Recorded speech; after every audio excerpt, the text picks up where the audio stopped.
Good morning and welcome to Fox 29's News Now on this Wednesday morning. Attorney General William Barr will testify on Capitol Hill this morning, following the release of the Mueller report on Russian interference in the 2016 presidential campaign. You may hear something about new reports that Robert Mueller was concerned about the way the Attorney General summarized the investigation. A Justice Department official tells the Associated Press Special Counsel Mueller sent the Attorney General a letter expressing his frustrations and followed up with a phone call the next day. Doug Luzader in Washington has more on what is likely to be some explosive testimony. Well, this revelation that Mueller took issue with Barr's summary of the special counsel's report is going to add fuel to the fire for Democrats, some of whom want Barr out. Raise your right hand, please. William Barr is long accustomed to this kind of thing, but as he settles in this morning before the Senate Judiciary Committee, he'll be facing Democrats who are on the warpath. Just late yesterday, news of a letter from Robert Mueller surfaced in the Washington Post. Mueller wrote to Barr after the Russia report was issued, saying that Barr's summary did not fully capture the context, nature, and substance of the special counsel's findings. The chairman of the House Judiciary Committee, who is still sparring with Barr over a possible appearance before that committee tomorrow, wasted no time, writing on Twitter, "I have demanded the letter and Barr must answer for this." Even a Republican who will be questioning Barr today acknowledged that this will be a big deal. No doubt he's going to take heat for it because the Democrats are already signaling to us that that's what they intend to do. One Democratic senator now says that Barr should resign. When the Mueller report was completed, Barr had quickly issued a summary and a conclusion that President Trump should not be prosecuted for obstruction of justice. The Justice Department now out with this response to Mueller's criticism. The special counsel emphasized that nothing in the Attorney General's March 24th letter was inaccurate or misleading, but he expressed frustration over the lack of context and the resulting media coverage regarding the special counsel's obstruction analysis. And while Democrats will focus on the Mueller letter today, Republicans are more likely to spend time talking about the origins of the Russia probe. In Washington, Doug Luzader, Fox News.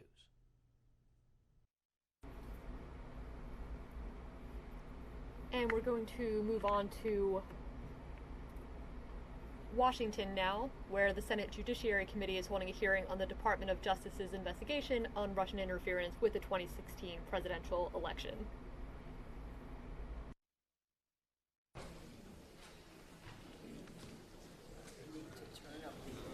I know. Can you tell them?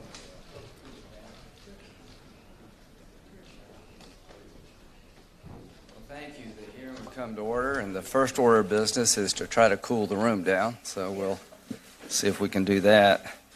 But the Attorney General will be testifying here in a bit about the Mueller report. And I want to thank him for coming to the committee and giving us an explanation as to the actions he took and why he took them regarding the Mueller report. And here's the good news. Here's the Mueller report. You can read it for yourself. It's about 400 and something pages. Can't say I've read it all, but I've read most of it. There's an unredacted version over in the classified section of the Senate, a room where you can go look at the unredacted version, and I did that, and I found it not to change anything in terms of an outcome. But a bit about the Mueller report. Who is Mueller? For those who may not know, I don't know where you've been, but you may not know, that Bob Mueller has a reputation in this town and throughout the country as being an outstanding lawyer and a man of the law. He was the FBI director. He was the deputy attorney general. He was in charge of the criminal division at the Department of Justice.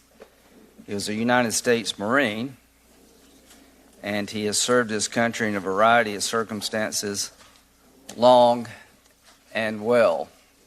For those who took time to read the report, I think it was well written, very thorough. And let me tell you what went into this report. There were 19 lawyers employed, approximately 40 FBI agents, intel analysts, forensic accountants, and other staff, 2,800 subpoenas issued, 500 witnesses interviewed, 500 search warrants executed, more than 230 orders for communication records so records could be obtained, 13 requests to foreign governments for evidence, over $25 million spent over 2 years. We may not agree on much, but I hope we can agree that he had ample resources, took a lot of time, and talked to a lot of people. And you can read for yourself what he found. The Attorney General will tell us a bit about what his opinion of the report is. In terms of interacting with the White House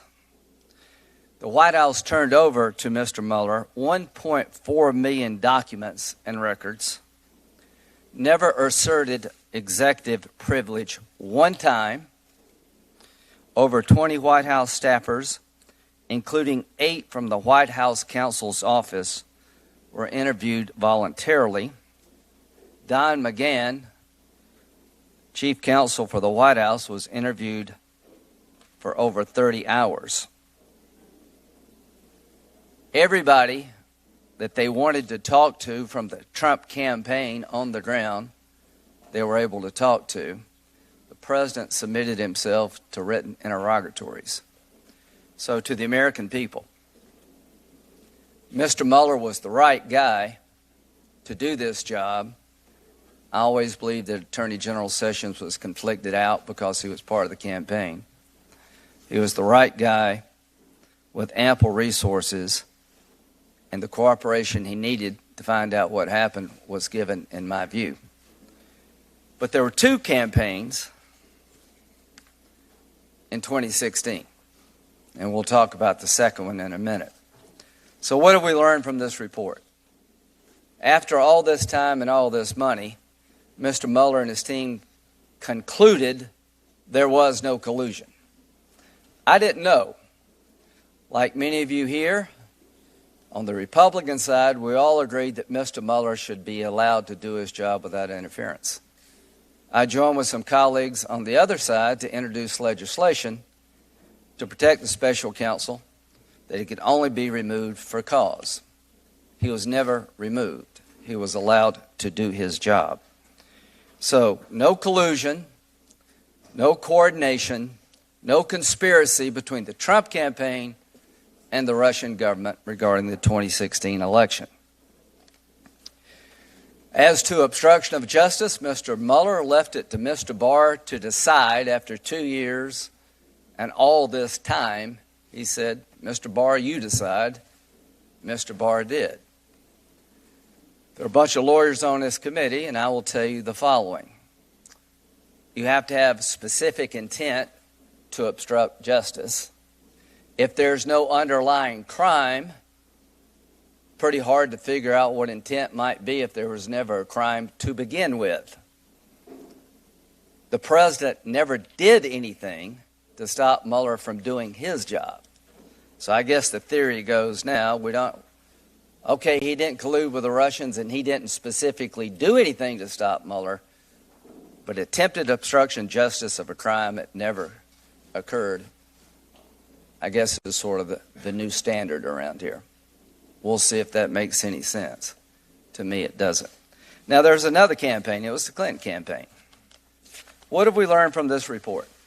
The Russians interfered in our election. This, I hope so. Deter Act and to introduce legislation to defend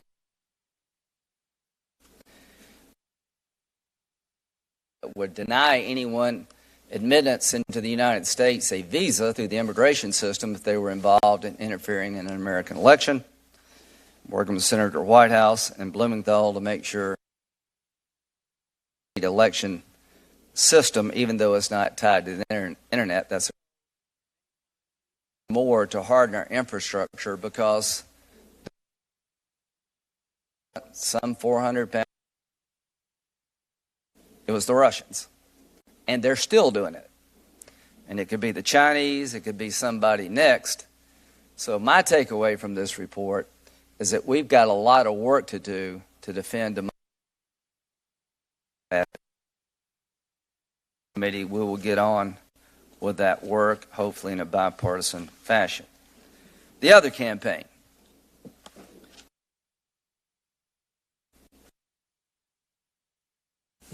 Not by Mr. Mueller, by people within the Department of Justice. The accusation against Secretary Clinton was somewhere in her house on it to avoid the disclosure requirements and the transparency requirements required of being Secretary of State. So that was investigated. What do we know? We know that the person in charge of investigating hated Trump's guts.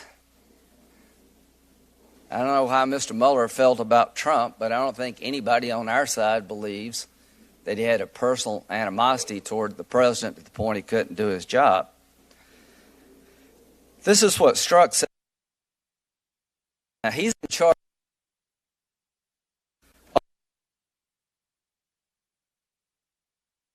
Trade will end and people will just dump him.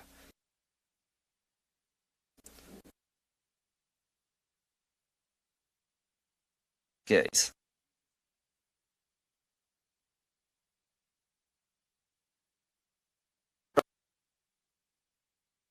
Trump's an idiot.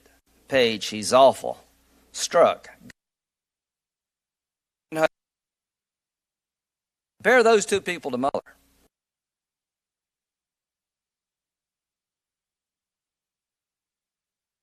Actual serious candidate for president. 2016. Trump is a disaster. I have no idea how destabilizing his president. 2016. Was made deputy acting division.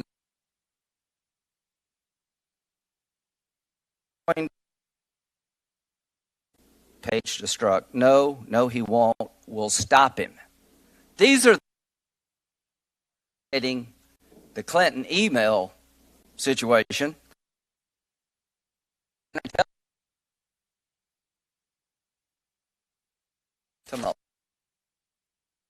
15th, 2016. Strzok. I want to believe the path you threw out for consideration in Andy's office, that there's no way he gets elected, but I'm afraid we can't take a likely event you die before you're 40. August 26, 2016. Just went to the Southern Virginia Walmart. I could smell the Trump support. October the 19th, 2016. Trump is a fucking idiot. He's unable to provide a coherent answer. Sorry. The people. That Clinton didn't do anything wrong, and a counterintelligence investigation of the Trump campaign was warranted. We're going to, in a bipartisan report is put to bed, and it soon will be. This committee is going to look long and hard at how this all started. We're going to look at the FISA warrant process. Did Russia provide Christopher Steele the information about Trump that turned out to be garbage that was used to get a warrant on an American citizen? And if so, how did the system fail? Was there a real effort between Papadopoulos and anybody in Russia to use the Clinton emails? I don't know, but we're going to look. And I can tell you this, if you change the names, y'all would want to look too. Everything I just said, just substitute Clinton for Trump. See what all these people with cameras would be saying out here in the Clinton investigation. I told you what the Trump people did. I'll tell you a little bit about what the Clinton people did. There was a protective order for the server issued by the House, and there was a request by the State Department to preserve all the information on the server. Paul Gambetta, after having the protective order, used a software program called BleachBit to wipe this email server clean. Has anybody ever heard of Paul Gambetta? No. Under protective order from the House to preserve the information on the server, he used a BleachBit program to wipe it clean. What happened to him? Nothing. 18 devices possessed by Secretary Clinton she used to do business as secretary. How many of them were turned over to the FBI? None. 2 of them couldn't be turned over because a hammer and destroyed 2 of them. What happened to her? Nothing. So the bottom line is, we're about to hear from Mr. Barr the results of a 2-year investigation into the Trump campaign, all things Russia, the actions the president took before and after the campaign, $25 million, 40 FBI agents. I appreciate very much what Mr. Mueller did for the country. I have read most of the report. For me, it is over. Senator Feinstein. Thank you, Mr. Chairman, and welcome, Attorney General. On March 24th, you sent a letter to Chairman Graham and the ranking member of this committee, providing your summary of the principal conclusions set out in Special Counsel Mueller's report. This letter was widely reported as a win for the president and was characterized as confirming there was no conclusion. Following this letter, the White House put out special counsel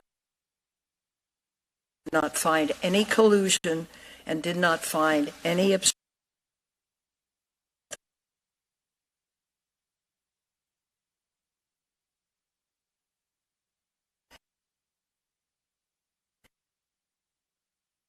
that's where he said your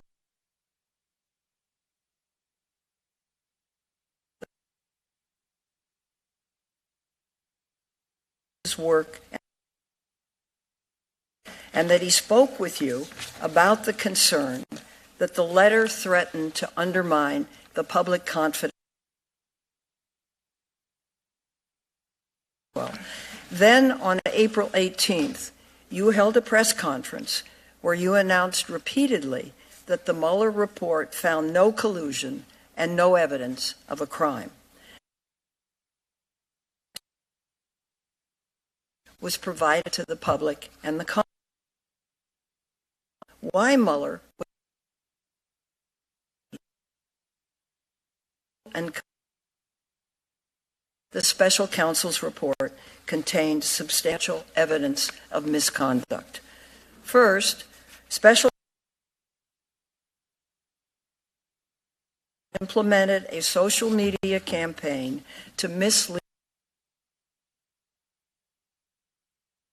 intelligence services, hacked into the DNC and the stole email, systematically released them to impact the presidential election. Your March letter stated that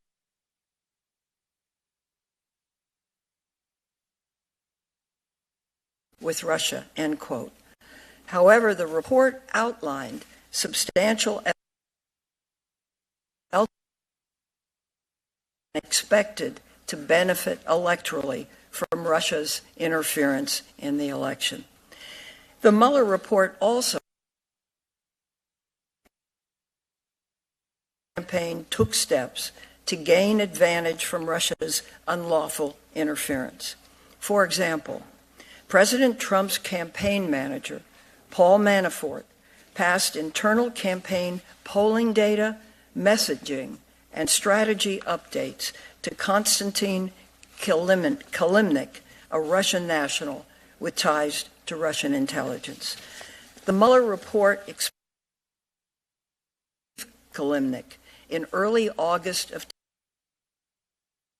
and I quote, the state of the Trump campaign and Manafort's plan to win the election, end quote, including the campaign's focus on the battleground states of Michigan, Wisconsin, Pennsylvania, and Minnesota. Next, the Mueller report documents the Trump campaign's communications regarding Secretary Clinton's and the DNC's stolen emails. Specifically, the report within approximately 5 hours of President Trump calling Clinton's email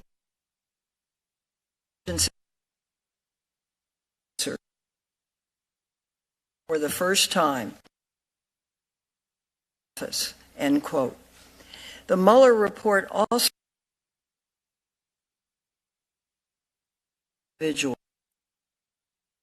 campaign, including Michael, the end quote. These efforts included suggestions to contact foreign individuals on the dark web. WikiLeaks releases of seized releases, while his campaign promoted coverage of the leaks. Donald Trump Jr. its request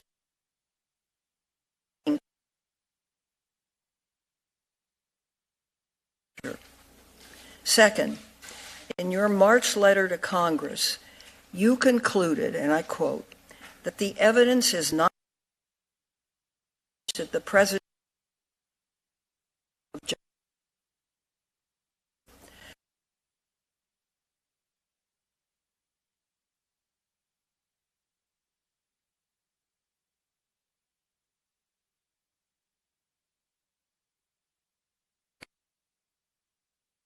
the investigations into Russian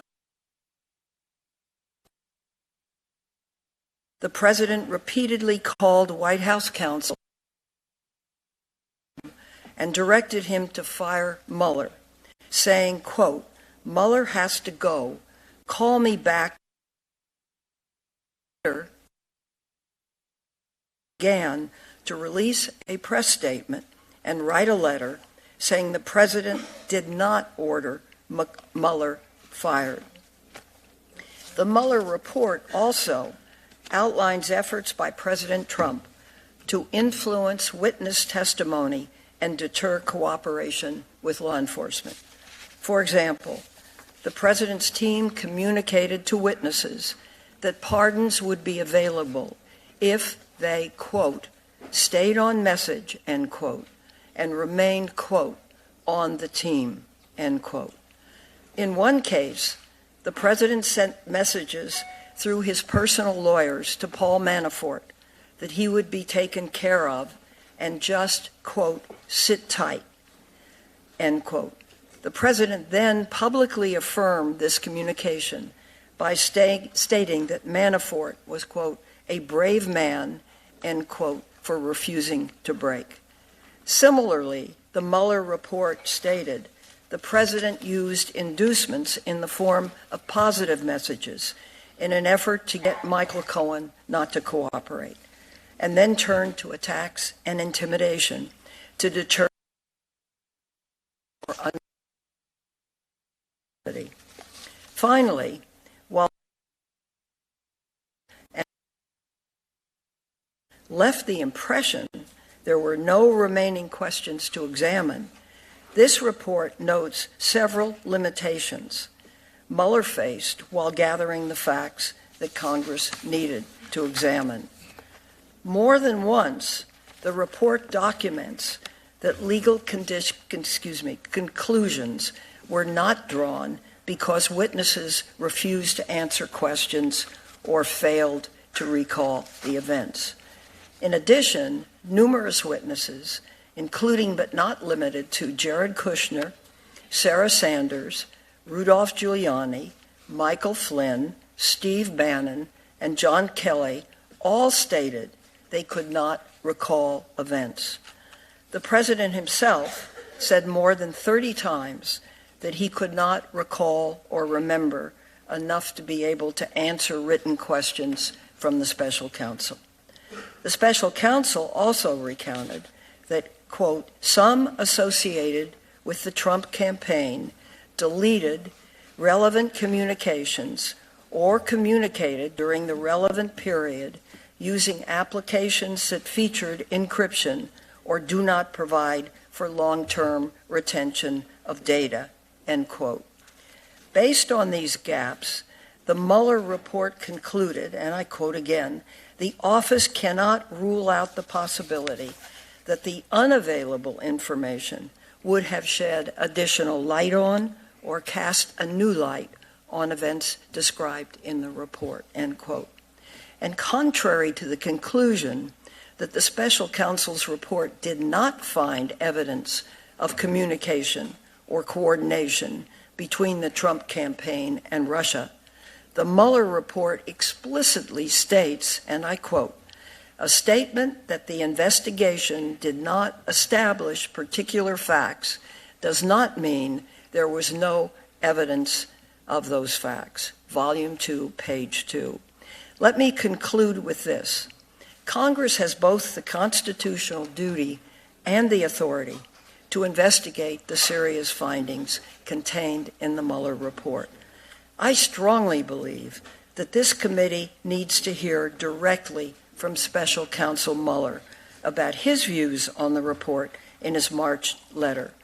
I also believe senators should have the opportunity to ask him about these subjects in questions directly. I have requested this to our chairman to authorize a hearing with Special Counsel Mueller, and I hope that will happen soon. Thank you, Mr. Chairman. Mr. Barr, we have the letter that Mr. Mueller sent to you on March 27th, 2019. I'll put that. The floor is yours. What? Got to swear you in? Sorry.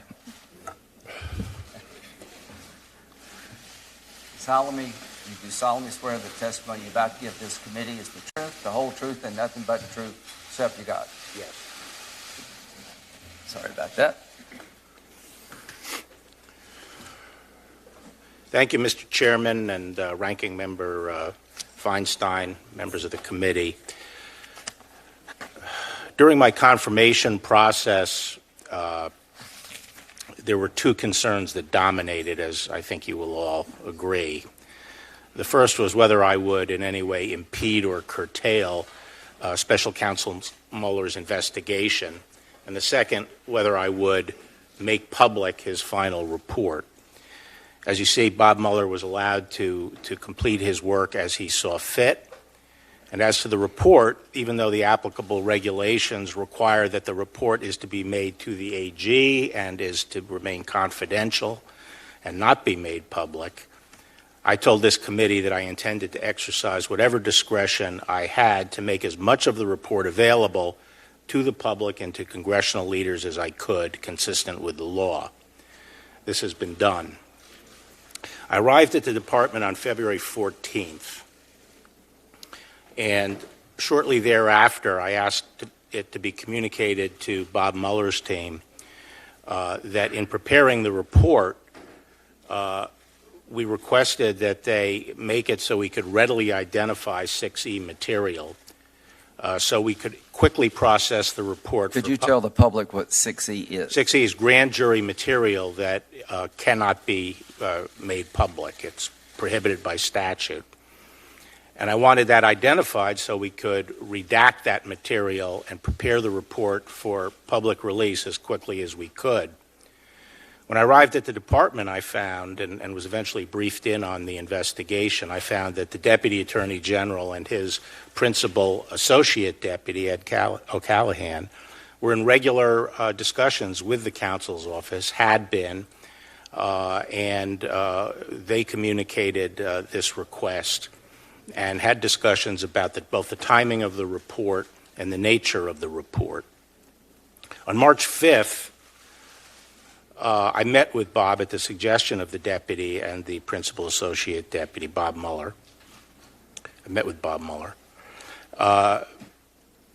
to get a readout on what his conclusions would be. On March 25th, and at that meeting, I reiterated to Special Counsel Mueller that in order to have the shortest possible time before I was in a position to release the report, I asked that they identify 6E material. When I received the report on March 22nd, and we were hoping to have that easily identified, the 6E material, unfortunately, it did not come in that form. And it quickly became apparent that it would take about 3 or 4 weeks to identify that material and other material that have to be redacted. So there was necessarily going to be a gap between the receipt of the report and getting the full report out publicly. The deputy and I identified 4 categories of information that we believe required redaction. And I think you all know of them, but they were the grand jury material, the 6E material, information that the intelligence community advised would reveal sensitive sources and methods, information that if revealed at this stage would impinge on the investigation or prosecution of related cases, and information that would unfairly affect the privacy and reputational interests of peripheral third parties. We went about redacting this material in concert with the special counsel's office. We needed their assistance to identify the 6E material in particular. The redactions were all carried out by DOJ lawyers with special counsel lawyers in consultation with intelligence community. The report contained a substantial amount of material over which the president could have asserted executive privilege, but the president made the decision not to assert executive privilege and to make public as much of the report as we could, subject to the redactions that we thought required. Now, as you see, the report has been lightly redacted. The public version has been estimated to have only 10% redactions.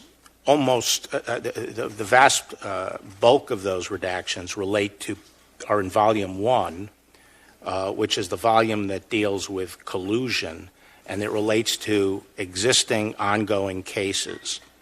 Volume 2 has only about 2% redactions for the public version, so 98% of Volume 2, dealing with obstruction, is available to the public. We have made a version of the report available to congressional leaders that only contains redactions of grand jury material. For this version, overall redactions are less than 2% for the whole report, and for Volume 2, dealing with obstruction, they are less than 0.1%. So given the limited nature of redactions, I believe that the publicly released report will allow every American to understand the results of the special counsel's work.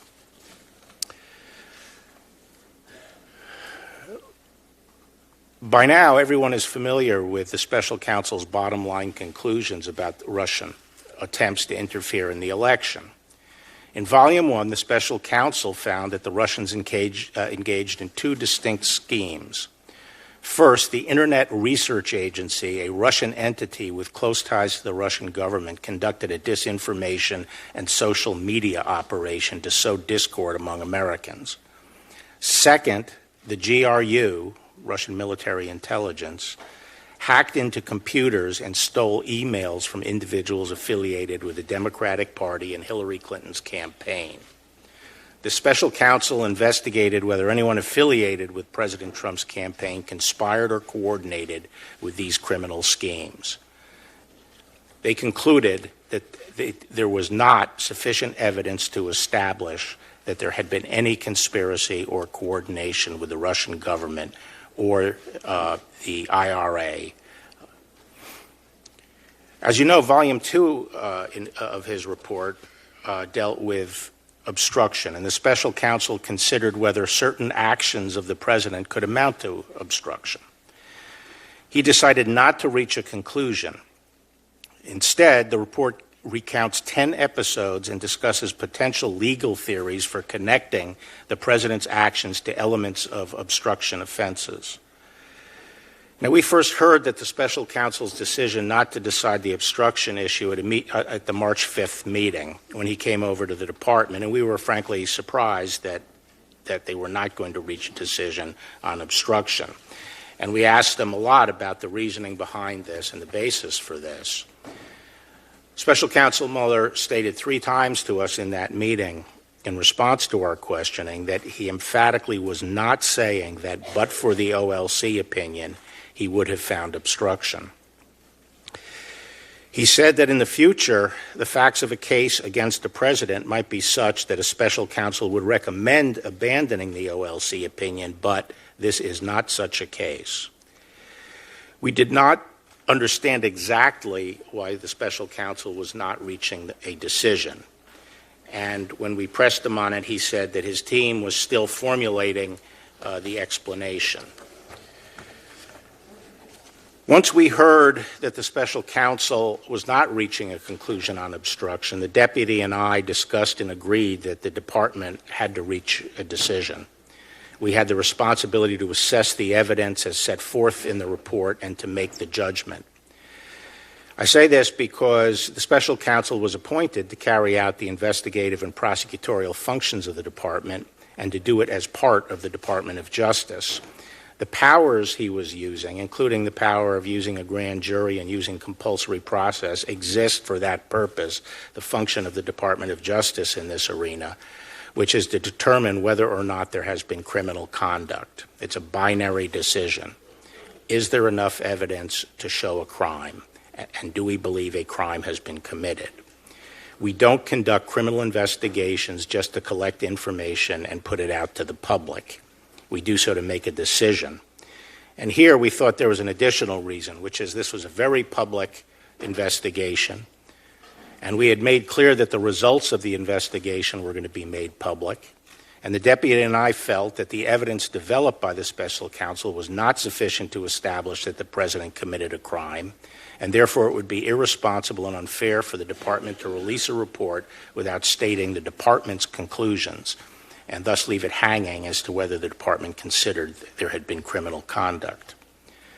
So the Deputy Attorney General and I conducted a careful review of the report with our staffs and legal advisors. And while we disagreed with some of the legal theories and felt that many of the episodes discussed in the report would not constitute obstruction as a matter of law, we didn't rest our decision on that. We took each of the 10 episodes and we assessed them against the analytical framework that had been set forth by the special counsel, and we concluded that the evidence developed during the special counsel's investigation was not sufficient to establish that the president committed an obstruction of justice offense. Let me just talk a little bit about this March 24th letter and Bob Mueller's letter, I think, on the which I received on the 28th. When the report came in on the 22nd and we saw it was going to take a great deal of time to get it out to the public, I made the determination that we had to put out some information about the bottom line. The body politic was in a high state of agitation. There was massive interest in learning what the bottom line results of Bob Mueller's investigation was, particularly as to collusion. Former government officials were confidently predicting that the president and members of his family were going to be indicted. There were people suggesting that if it took any time to turn around the report and get it out, it would mean that the president was in legal jeopardy.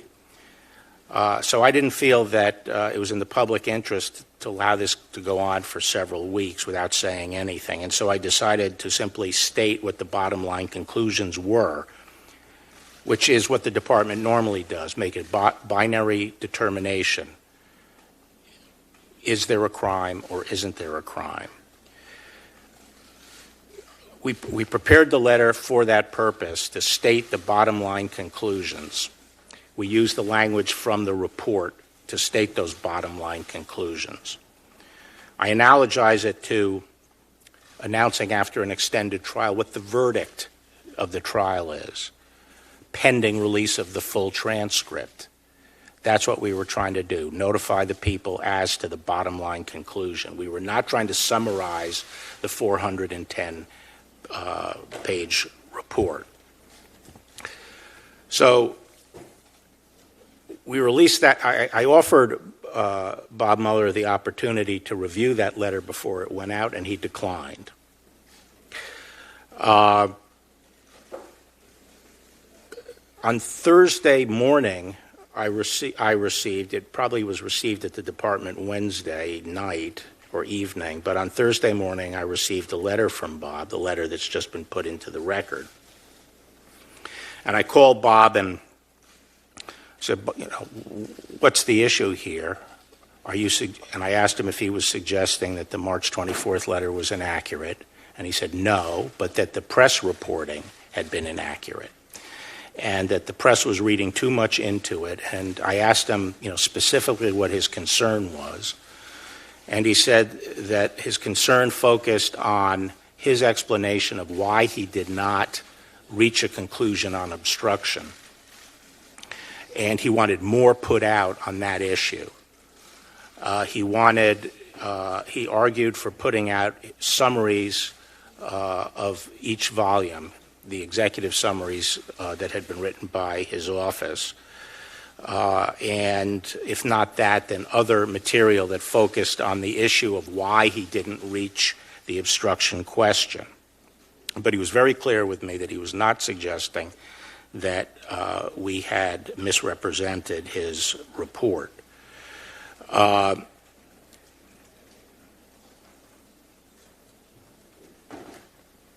told Bob that I was not interested in putting out summaries, and I wasn't going to put out the report piecemeal. I wanted to get the whole report out, and I thought summaries by very definition, regardless of who prepared them, would be under-inclusive, and we'd have sort of a series of different debates and public discord over each tranche of information that went out, and I wanted to get everything out at once, and we should start working on that. And so the following day I put out a letter explaining the process we were following and stressing that the March 24th letter was not a summary of the report, but a statement of the principal conclusions, and that people would be able to see Bob Mueller's entire thinking when the report was made public. So I'll end my statement there, Mr. Chairman, and glad to take any questions. Thank you very much. As to the actual report itself, was there ever an occasion where you wanted something was redacted from the report that Mr. Mueller objected to? I wouldn't say objected to. My understanding is the categories were defined by me and the deputy. I don't think that I have no. I don't believe. Did you work with him to redact the report? Right. Those categories were executed by DOJ lawyers working with his lawyers. I think there were maybe a few judgment calls, very few, as to whether or not something as a prudential matter should be treated as a reputational interest or something. So there may have been some occasions of that, but as far as I'm aware. I understand it, you did not want to hurt somebody's reputation unless it really affected the outcome. Is that correct? Right. So was there any disagreement about 6E material?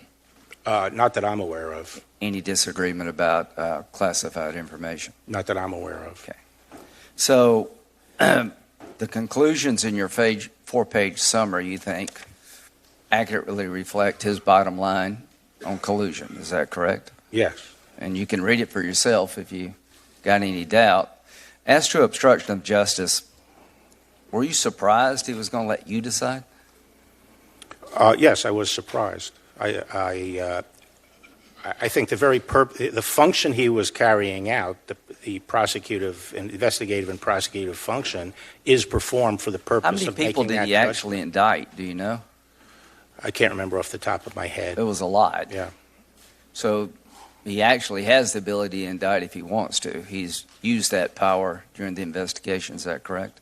That's correct. And the other thing that was confusing to me is that the investigation carried on for a while as additional episodes were looked into, episodes involving the president. And so my question is, or was, why were those investigated if at the end of the day you weren't going to reach a decision on them?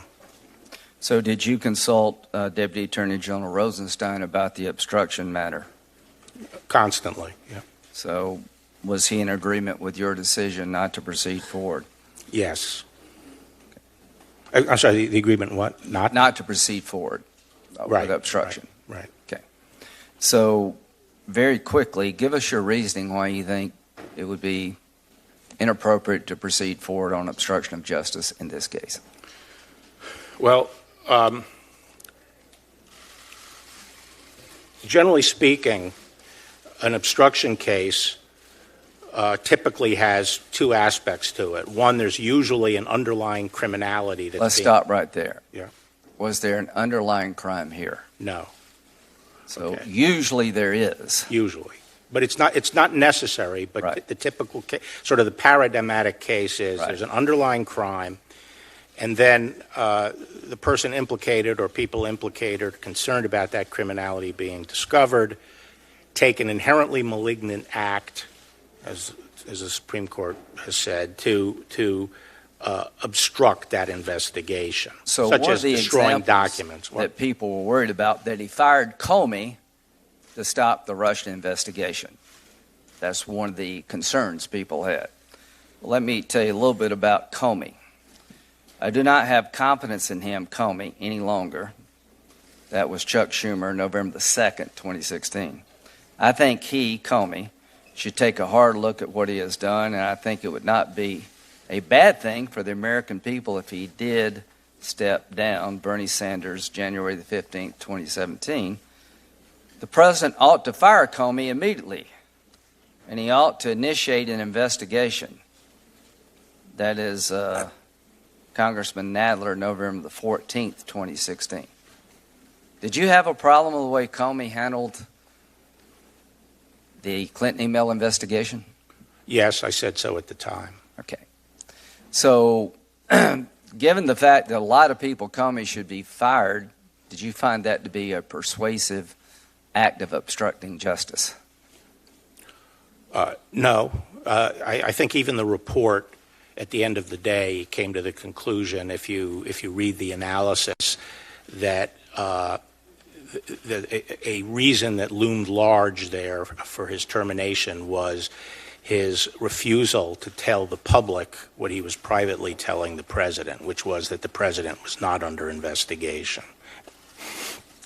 As to where we go forward, as to how we go forward, would you recommend that this committee and every other committee of Congress do our best to harden our infrastructure against future Russian attacks? Absolutely, yes. You think Russia is still up to it? Yes. You think other countries may get involved in our elections in 2020? Yes. So you would support an effort by Congress working with the administration to harden our electoral infrastructure? Yes. Is that one of the takeaways of the Mueller report? Yes. Do you share my concerns about the FISA warrant process? Yes. Do you share my concerns about the counterintelligence investigation, how it was opened and why it was opened? Yes. Do you share my concerns that the lack of professionalism in the Clinton email investigation is something we should all look at? Yes. Do you expect to change your mind about the bottom line conclusions of the Mueller report? No. Do you know Bob Mueller? Yes. Do you trust him? Yes. How long have you known him? 30 years, roughly. You think he had the time he needed? Yes. You think he had the money he needed? Yes. You think he had the resources he needed? Yes. Do you think he did a thorough job? Yes, and I think he feels he did a thorough job and had adequate evidence to make the calls. Do you think the president's campaign in 2016 was thoroughly looked at in terms of whether or not they colluded with the Russians? Yes. And the answer is no, according to Bob Mueller. That's right. He couldn't decide about obstruction. You did. Is that correct? That's right. You feel good about your decision? Absolutely. Thank you very much.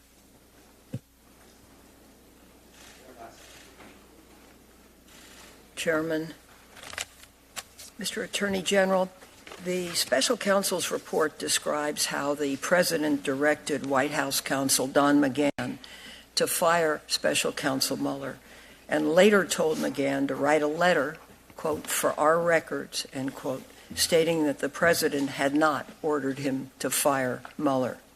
The report also recounts how the president made repeated efforts to get McGahn to change his story. Knowing that McGahn believed the president's version of events was false, the special counsel found, and I quote, substantial evidence, end quote, that the president tried to change McGahn's account in order to prevent further scrutiny of the president towards the investigation. Special counsel also found that McGahn is a credible witness with no motive to lie or exaggerate given the position he held in the White House. Here's the question. Does existing law prohibit efforts to get a witness to lie, to say something the witness believes is false? Yes. And Lie to the government, yes. And what law is that? Obstruction statutes. The obstruction statute. And you don't have it, I guess, before you. Well, I'm not sure which one they were referring to here. It was probably 1512C2. So these things, in effect, constitute obstruction. Well, you're talking in general terms. You're not talking. What I'm talking about specifically, yes, you're correct in a sense that the special counsel in his report found substantial evidence that the president tried to change McGahn's account in order to prevent, and this is a quote, further scrutiny of the president toward the investigation, end quote. The special counsel also found McGahn is a credible witness with no motive to lie or exaggerate. So what I'm asking you then, is that a credible charge under the obstruction statute? We felt that that episode, the government would not be able to establish obstruction. If you go back and if you look at the episode where the president gave McGahn an instruction. McGahn's version of that is quite clear, and each time he gave it, which is that the instruction said, go to Rosenstein, raise the issue of conflict of interest, and Mueller has to go because of this conflict of interest. So there's no question that whatever instruction was giving McGahn had to do with Mueller's conflict of interest. Now, the president later said that what he meant was that the conflict of interest should be raised with Rosenstein, but the decision should be left with Rosenstein. On the other end of the spectrum, it appears that McGahn felt it was more directive and that the president was essentially saying, push Rosenstein to invoke a conflict of interest to push Mueller out. Wherever it fell on that spectrum of interest, the New York Times story was very different. The New York Times story said flat out that the president directed the firing of Mueller. He told McGahn, fire Mueller. Now, there's something very different between firing a special counsel outright, which suggests ending the investigation, and having a special counsel removed for conflict, which suggests that you're going to have another special counsel. So the fact is that even under McGahn's, and then, as the report says and recognizes, there is evidence the president truly felt that the Times article was inaccurate, and he wanted McGahn to correct it. So we believe that it would be impossible for the government to establish beyond a reasonable doubt that the president understood that he was instructing McGahn to say something false, because it wasn't necessarily false. Moreover, McGahn had weeks before already given testimony to the special counsel, and the president was aware of that. And as the report indicates, it could also have been the case that that he was primarily concerned about press reports and making it clear that he never outright directed the firing of Mueller. So in terms of the request to ask McGahn to memorialize that fact, we do not think in this case that the government could show corrupt intent beyond a reasonable doubt. Just to finish this, but you still have a situation where a president essentially tries to change the lawyer's account in order to prevent further criticism of himself. Well, that's not a crime. So you can, in this situation, instruct someone to lie? No, it has to be, well, to be obstruction of justice, the lie has to be tied to impairing the evidence in a particular proceeding. McGahn had already given his evidence, and I think it would be plausible that the purpose of McGahn memorializing what the president was asking was to make the record that the president never directed him to fire. And there is a distinction between saying to someone, go fire him, go fire Mueller, and saying, have him removed based on conflict. And what would They have different results. What would that conflict be? Well, the difference between them is if you remove someone for a conflict of interest, then there would be presumably another person appointed. Yeah, but wouldn't you have to have it in this kind of situation, an identifiable conflict that made sense, or else doesn't it just become a fabrication? Well, now we're going to shift from the issue of writing the memo or somehow putting out a release later on, and the issue of the actual direction to McGahn. So the question on the direction to McGahn has a number of different levels to it. And first, as a matter of law, I think the department's position would be that the president can direct the termination or the replacement of a special counsel. And as a matter of law, the obstruction statute does not reach that conduct. Putting that aside, the next question would be, even if it reached the conduct, could you here establish corrupt intent beyond a reasonable doubt?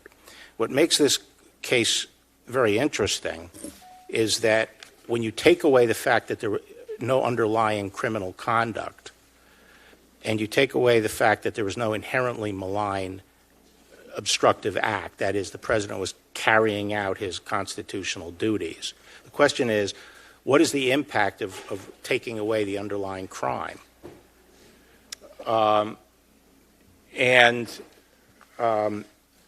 It's not, as the report suggests, that one impact is, well, we have to find some other reason why the president would obstruct the investigation.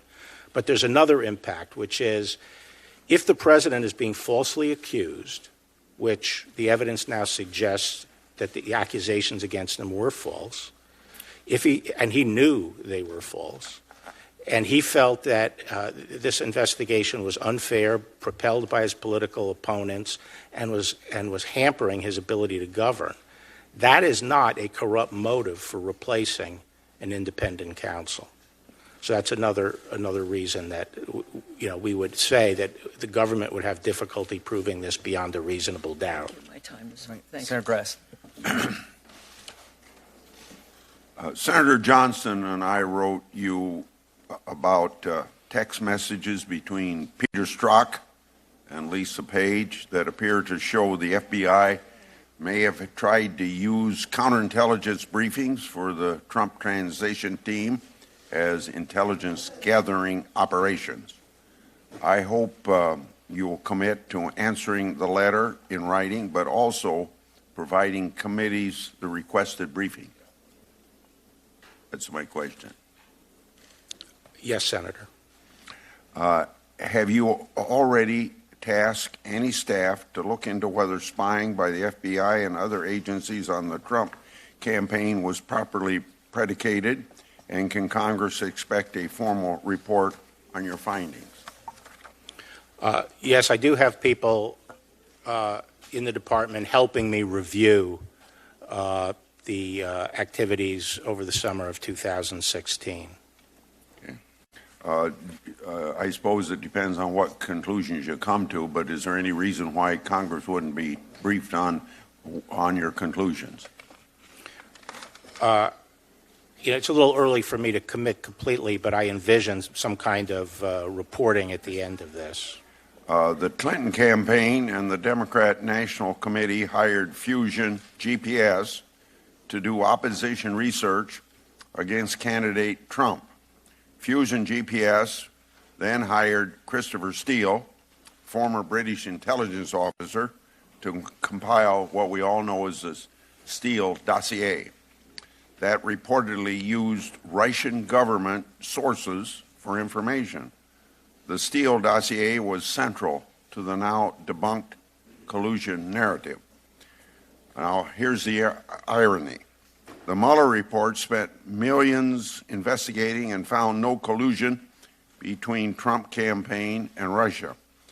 But the Democrats paid for a document created by a foreign national with reported foreign government sources. Not Trump, but the Democrats. That's the definition of collusion.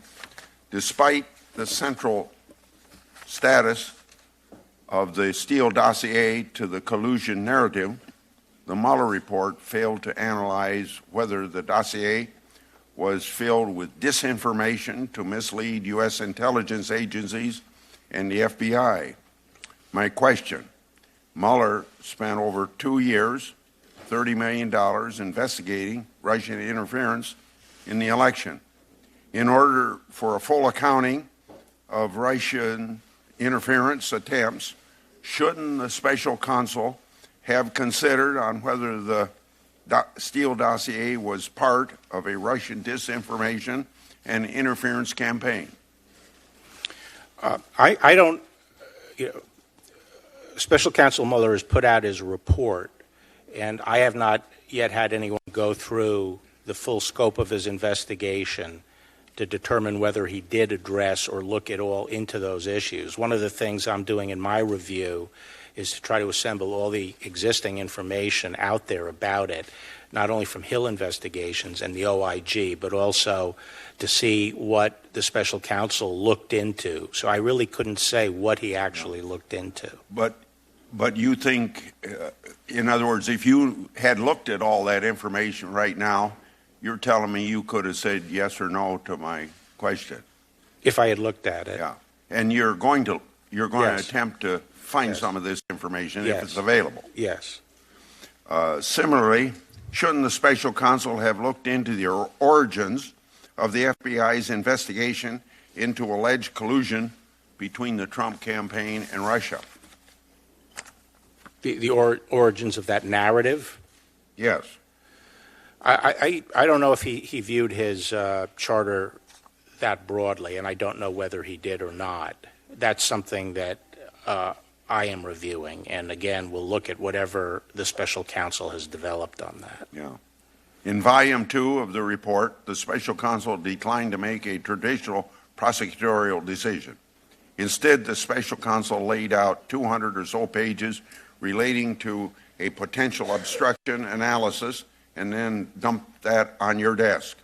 In your press conference, you said that you asked the special counsel whether he would have made a charging decision or recommended charges on obstruction, but for the Office of Legal Counsel's opinion on charging sitting presidents, and that the special counsel made clear that was not the case. So, Mr. Barr, Is that an accurate description of your conversation with the special counsel? Yes, he reiterated several times in a group meeting that he was not saying that but for the OLC opinion he would have found obstruction. Yeah. If the special counsel found facts sufficient to constitute obstruction of justice, would he have stated that finding? If he had found that, then I think he would state it, yes. Okay. Was it special counsel Mueller's responsibility to make a charging recommendation? I think the Deputy Attorney General and I thought it was, but not just charging, but to determine whether or not conduct was criminal. The President would be charged, could not be charged as long as he was in office. Do you agree with the reasons that he offered for not making a decision in Volume 2 of his report, and why or why not? I'm not really sure of his reasoning. I really could not recapitulate his analysis, which is one of the reasons in my March 24th letter I simply stated the fact that he did not reach a conclusion and didn't try to put words in his mouth. I think that if he felt that he shouldn't go down the path of making a traditional prosecutive decision, then he shouldn't have investigated. That was the time to pull up. Okay. There have been a number of leaks coming out of the Justice Department and FBI during high-profile investigations. The Inspector General found that during the department's investigation of Hillary Clinton for mishandling highly classified information, there was a culture of unauthorized media contacts. During the Russian investigation, the leaks continued. Leaks undermined the ability of investigators to investigate. Further leaks to the papers while Congress's questions to the department go unanswered is unacceptable. Why? What are you doing to investigate unauthorized media contacts by the department and FBI officials during the Russian investigation? We have multiple criminal leak investigations underway. Thank you. Senator Lee.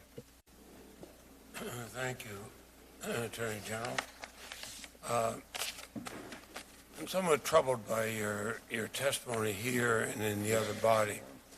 You appeared before the House Appropriations on April 9th. You were asked about media reports that portrayed the special counsel's team as frustrated that your March 24th letter didn't adequately portray the report's findings.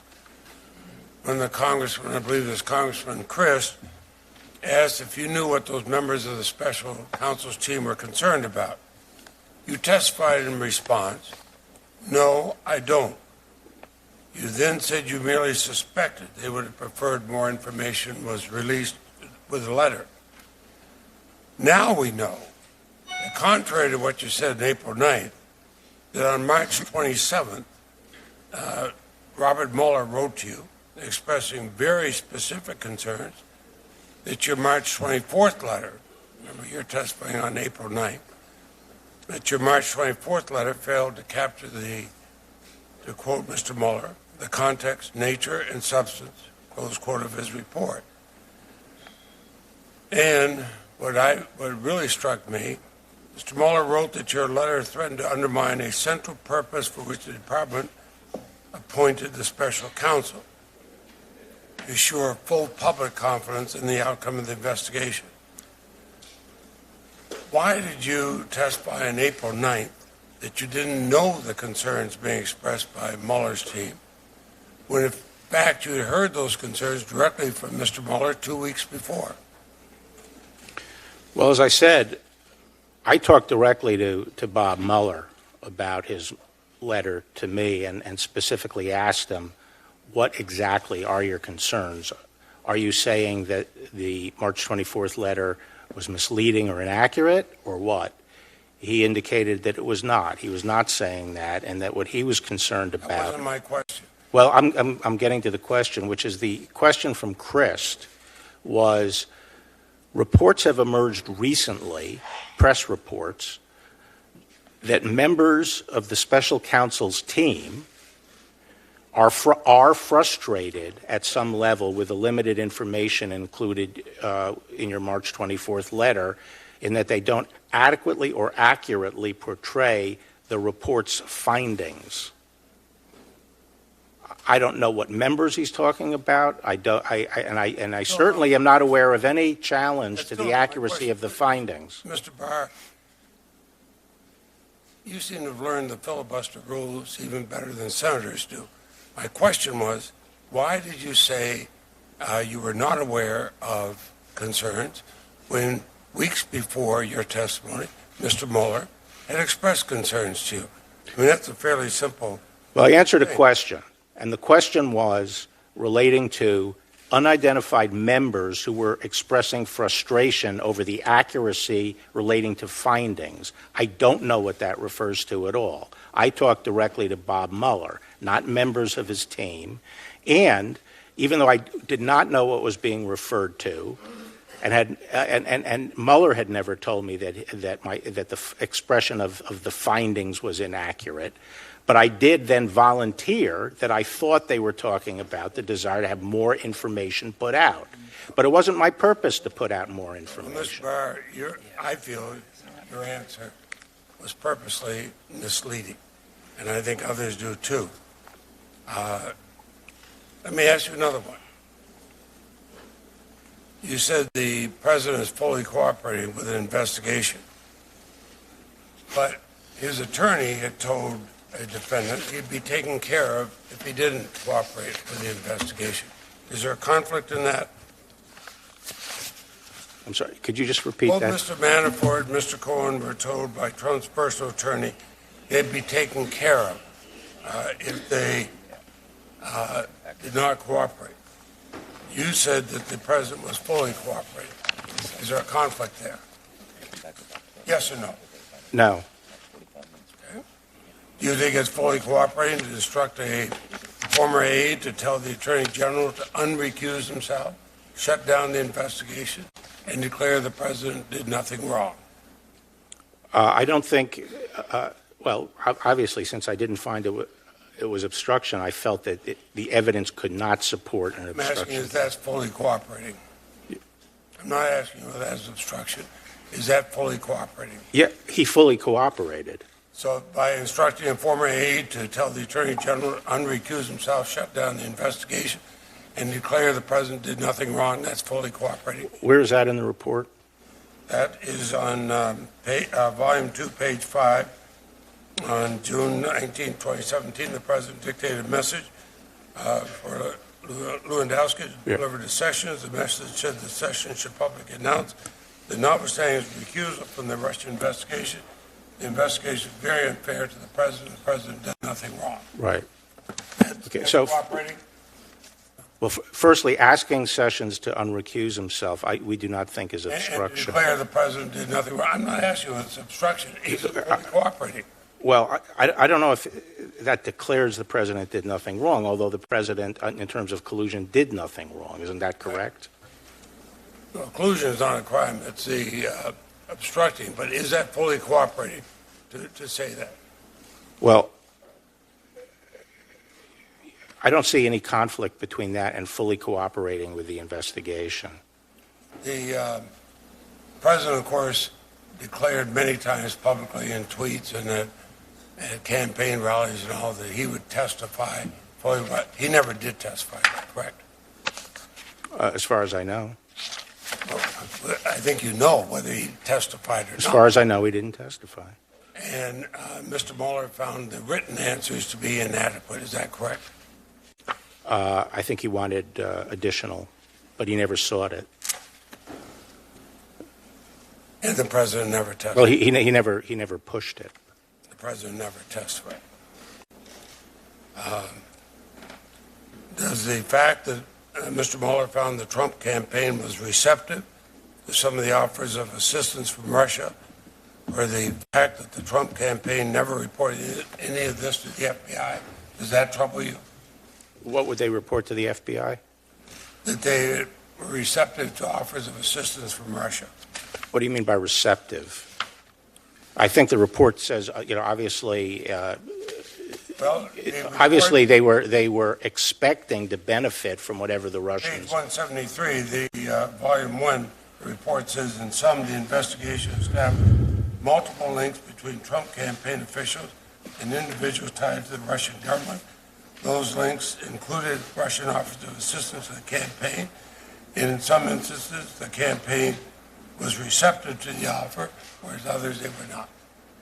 Well, That doesn't bother you at all. I have to understand exactly what that refers to. What communications that referred to. Well, you have the report, and I just gave you the page for the report. And I know my time is up, and I'm making the chairman nervous. No, just very well done. Senator Cornyn. General Barr, the chairman has pointed out that after the Hillary Clinton email investigation, there were a number at Mr. Comey's press conference. I think it was July the 5th, roughly 2016.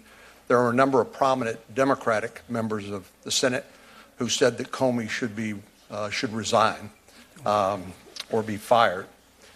I believe you said that you've concluded as a matter of law that the president, as the head of the executive branch of government, has the right to fire executive branch employees. Is that correct? That's right.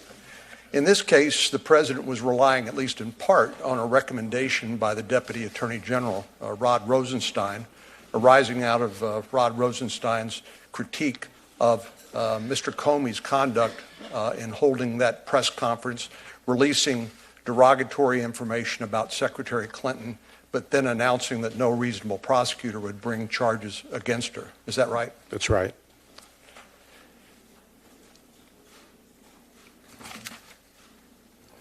You started your career, I believe, in the intelligence community, and then moved on, of course, to the Department of Justice.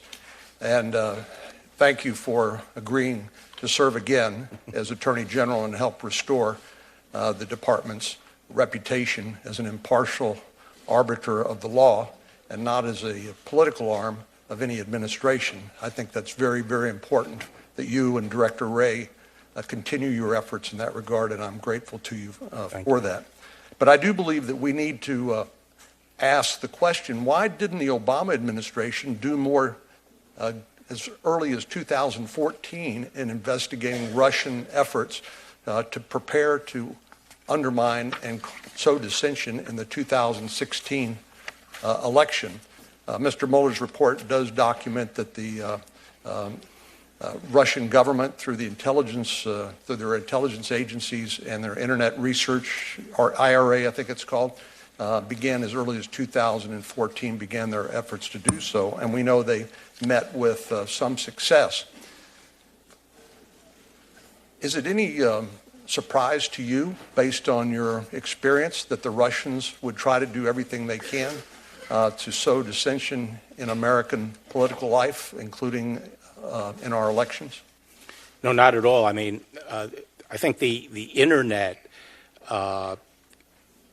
creates a lot more opportunities to have to have that kind of covert effect on American body politics. So it's getting more and more dangerous. But the Russians have been at this for a long time in various different ways. But the point you made about Bob Mueller's efforts on IRA, that's one of the things that struck me about the report. I think it's very impressive work that they did in moving quickly to get into the IRA and also the GRU folks. And I was thinking to myself, if that had been done in 2000, starting in the beginning of 2016, we would have been a lot further along. For example, we've heard a lot about the Steele dossier. Mr. Steele, of course, is a former British intelligence officer hired to do opposition research by the Hillary Clinton campaign on her political adversaries, including President Trump or candidate Trump at that time.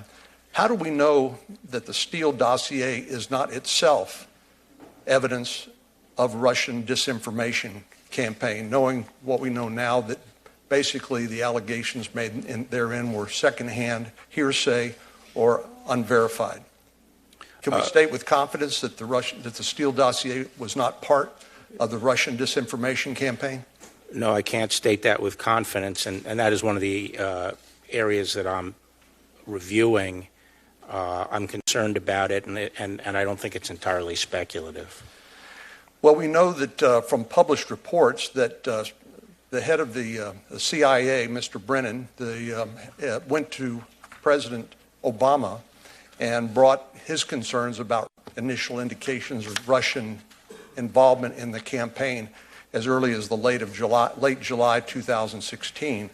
And instead of doing more during the Obama administration to look into that and disrupt and deter Russian activities that threatened the validity and integrity of our campaign in 2016, it appears to me that the Obama administration, Justice Department, and FBI decided to place their bets on Hillary Clinton and focus their efforts on investigating the Trump campaign. But as you have pointed out, thanks to the special counsel, we now have confidence that no Americans colluded with the Russians in their effort to undermine the American people. We now need to know, and I'm glad to hear what you are telling us about your inquiries and your research and your investigation. We now need to know what steps the Obama FBI, Department of Justice, and intelligence community, what steps they took to undermine the political process and put a thumb on the scale in favor of one political candidate over the other, and that would be before and after the 2016 election. What's a defensive briefing that in a counterintelligence investigation? Well, you could have different kinds of defensive briefings. If you learn that somebody is being targeted by a hostile intelligence service, then one form of defensive briefing is to go and to alert that person to the risks. I think Attorney General Lynch has said it is routine in counterintelligence investigations. Would you agree with her? Yes. Do you know whether a defensive briefing was ever given to the Trump campaign by the FBI based on their counterintelligence investigation? Did they ever tell the president before he was January 2017 what the Russians were trying to do and advise him to tell people affiliated with this campaign to be on their guard and be vigilant about Russian efforts to undermine public confidence in the election? My understanding is that didn't happen. That would be that failure to provide a defensive briefing to the Trump campaign, that would be an extraordinary or notable failure. Would you agree? I think under these circumstances, it's one of the things that I can't fathom why it did not happen. If you're concerned about interference in the election, and you have substantial people involved in the campaign who were former U.S. attorneys, you had 3 former U.S. attorneys there in the campaign, I don't understand why the Bureau would not have gone and given a defensive briefing. Thank you. Senator Durbin. Thanks, Mr. Chairman. Thanks, General Barr. I've been listening carefully to my Republican colleagues on the other side, and it appears that they are going to work together and coordinate the so-called locker-up defense. This is really not supposed to be about the Mueller investigation, the Russian involvement in the election, the Trump campaign, and so forth. It is really about Hillary Clinton's emails. Finally, we get down to the bottom line. Hillary Clinton's emails, questions have to be asked about Benghazi along the way. What about Travelgate, Whitewater? There's a lot of material we should be going through today according to their response to this. That is totally unresponsive to the reality of what the American people want to know. They paid a lot of money, $25 million for this report. I respect Mr. Mueller and believe he came up with a sound report, though I don't agree with all of it. But I find, General Barr, that some of the things that you've engaged in really leave me wondering what you believe your role as Attorney General is when it comes to something like this. Listen to what, since it's put in the record, let me read it.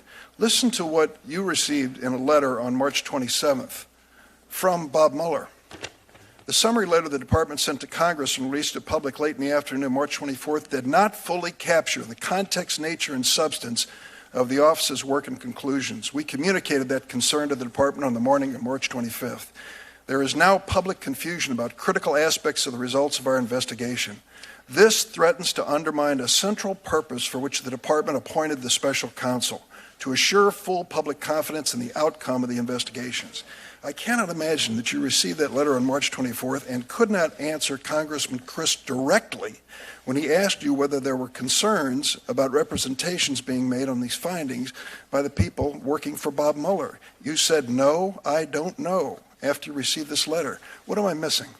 Well, as I explained to Senator Leahy, I talked directly to Bob, and Bob told me that he did not have objections to the accuracy. Attorneys don't put things in writing unless they're pretty serious about them.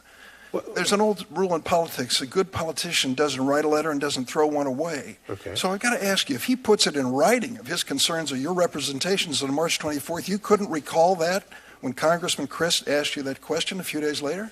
No, I'm saying that this was the March 24th letter stated that Bob Mueller did not reach a conclusion on obstruction. And it had the language in there about not exonerating the president. My view of events was that there was a lot of criticism of the special counsel for the ensuing few days. And on Thursday, I got this letter. And when I talked to the special counsel about the letter, my understanding was his concern was not the accuracy of the statement of the findings in my letter, but that he wanted more out there to provide additional context to explain his reasoning on why he didn't reach a decision on obstruction. I'll just say this, Mr. Barr. If you received a letter from Bob Mueller a few days after your March 24th letter, it was clear he had some genuine concerns about what you had said and done to that point. Can we move to another topic? Yeah, his concerns was he wanted more out. And I would analogize it to this. After a months-long trial, if I wanted to go out and get out to the public what the verdict was, pending preparation of the full transcript, and I'm out there saying, here's the verdict, and the prosecutor comes up and taps me on the shoulder and says, well, the verdict doesn't really fully capture all my work. How about that great cross-examination I did? Or how about that third day of trial where I did that? This doesn't capture everything. My answer to that is I'm not trying to capture everything. I'm just trying to state the verdict. No, you just absolutely used the word summarize, though, in your letter. Summarize the principal conclusions. Principal conclusions, which most people would view as a summary. But let me move to another topic, if I can, for a minute. The Office of Legal Counsel's decision as to whether or not you can prosecute a sitting president, you had some pretty strong feelings of that, and they were reflected in your volunteered memo to the Trump defense team, your 19-page memo. Did I discuss that? You certainly discussed whether or not a president should cooperate with an investigation.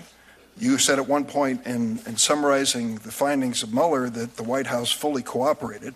We know for a fact, and you've stated already, the president never submitted himself to what was characterized as a vital interview, an actual sit-down interview under oath, not once, and that his questions that were answered some 30 times, his memory failed him. So to say the White House fully cooperated that, I think, is a generous conclusion. On this Office of Legal Counsel, I would refer you to this Volume 2 of the Mueller report, and on page 1, he talks about the whole issue of whether or not he was in any way restricted and what he could conclude because of the outstanding Office of Legal Counsel opinion on the liability of a sitting president.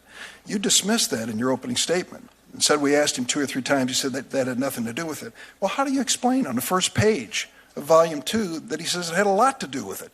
It's a reason he couldn't reach a binary conclusion on obstruction of justice. Well, no, it was a prudential reason. One of the backdrop factors that he cited as influencing his prudential judgment that he should not reach a decision, which is different than citing the OLC, saying that but for the OLC opinion, I would indict. I'm just going to stand by what he has written and I ask others to read it as well. The last point I want to make is about Don McGahn. If you read the section here, pages 113 to 120, on Don McGahn's experience, the president wanted him to state publicly that the New York Times article was untrue, that he had not asked McGahn to fire the special counsel. McGahn refused, and there's some speculation as to whether he risked being dismissed or even resigning over this issue. And for you to suggest that this was some sort of a kabuki dance with Rob Rosenstein, I think the president's intent here was very clear. He wanted this to end. He told Lester Holt, going back to the issue that was raised by the chairman earlier here, the reason to get rid of Comey is because of the Russian investigation. I mean, over and over again, this president was very explicit, and it certainly is very expository in his style. So I don't understand. Let me ask you this. In conclusion, my time is up. Do you have any objections? Can you think of an objection of why Don McGahn shouldn't come and testify before this committee about his experience?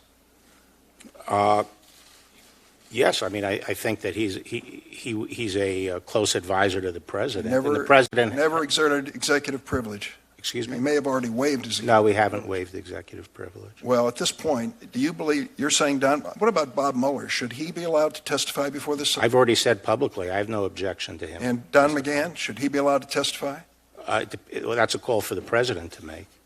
Well, he's a private citizen at this point, as I understand. Well, I assume he'd be testifying about privileged matters. Well, I would hope that we could get to the bottom of this with actual testimony of witnesses after we've taken another close look to Hillary Clinton's emails. Thank you. We might do that. Senator Lee. In his classic dissent in Morrison v. Olson, Justice Scalia remarked that nothing is so politically effective as the ability to charge that one's opponent and his associates are not merely wrong-headed, naive, and ineffective, but in all probability crooks. And nothing so effectively gives an appearance of validity to such charges as a Justice Department investigation. That observation has, I think, been borne out time and time again over the past 2 years. Time and time again, the president's political adversaries have exploited the Mueller probe, its mere existence, to spread baseless innuendo in an effort to undermine the legitimacy of the 2016 election and the effectiveness of this administration. For example, on January 25th, 2019, Speaker Nancy Pelosi asked, what does Putin have on the president politically, personally, or financially? Mr. Attorney General, is there any evidence to suggest that Vladimir Putin, quote unquote, has something on President Trump? None that I'm aware of. On February 20th, 2019, former FBI Deputy Director Andrew McCabe said on national television to the entire nation that he thinks it's possible that Donald Trump is a Russian agent. Mr. Attorney General, is there any evidence that you're aware of that suggests even remotely that President Trump is a Russian agent? None that I'm aware of. Representative Eric Swalwell has repeatedly claimed that Donald Trump, quote, acts on Russia's behalf. Attorney General Barr, is there anything you're aware of to back that up by way of evidence? That the president acts on Russia's behalf? None that I'm aware of. So basically we've heard over and over again on national TV, in committee hearings, on the House and Senate floor, and in the media. We've heard about the president's alleged collusion with Russia. But what we have heard is as baseless as any conspiracy theory that we've seen in politics, any that I can think of. The only difference here is that the purveyors of this conspiracy were, in many cases, prominent members of the opposition party. That's concerning. Now, from the beginning, there were some indications that the Russia investigation was perhaps not always conducted with the absolute impartiality that the American people should expect and have come to hope to find in existence within the Department of Justice, especially given that the track record of excellence that the U.S. Department of Justice has shown. According to the Mueller report itself, the investigation into the Trump campaign began on July 31st, 2016, after a foreign government contacted the FBI about comments made by George Papadopoulos. Is that accurate, or were there other precipitating events that helped lead to this? That is the account that has been given in the past as to how it got going. Well, you've previously said that you think it's possible that the Federal Bureau of Investigation improperly spied on the Trump campaign. I assume that's a reference to the FISA warrant for Carter Page. Is that what you have in mind, or are there other circumstances that you've got in mind there? Well, one of the things I want to look there are many people seem to assume that the only intelligence collection that occurred was a single confidential informant and a FISA warrant. I'd like to find out whether that is in fact true. It strikes me as a fairly anemic effort if that was the counterintelligence effort designed to stop the threat as it's being represented. Was Carter Page under surveillance during his time working for the Trump campaign, which was roughly January 2016 to September 2016? I don't know. Was any other Trump campaign official under surveillance during that time period, to your knowledge? Well, these are the things that I need to look at. And I have to say that, as I've said before, the extent that there was any overreach, I believe it was a few people in the upper echelons of the Bureau and perhaps the department. But those people are no longer there, and I'm working closely with Chris Wray, who I think has done a superb job at the Bureau, and we're working together on trying to reconstruct exactly what went down. One thing people should know is that the Bureau itself has been a little bit handicapped in looking back because of the pending Mueller investigation and the OIG investigation.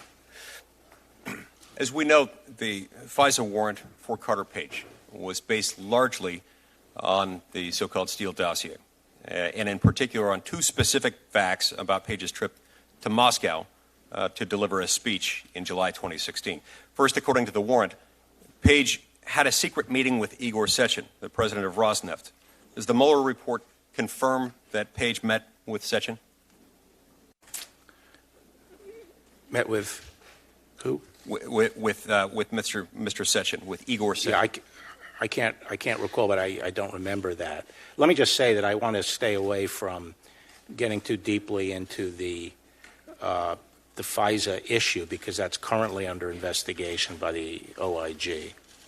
Understood. Second, and more importantly, the warrant also says that Page met with Igor Devyekin in order to discuss what is referred to as compromat involving Hillary Clinton, against Hillary Clinton. Does the Mueller report confirm that Page met with Devyekin? I don't think so. Does it confirm that Page discussed compromat on Hillary Clinton with anyone? Not that I recall. So since the main evidentiary support for the warrant has been discussed by the Mueller report, which is sort of the gold standard of what we're discussing here, I'm glad that you're looking into it. I'd encourage you to look into why the FBI relied on this false information. And I hope you'll share the results. The public obviously has a right to know what happened here. The U.S. Department of Justice and the Federal Bureau of Investigation have a long history, and a long history of success that has been based on respect.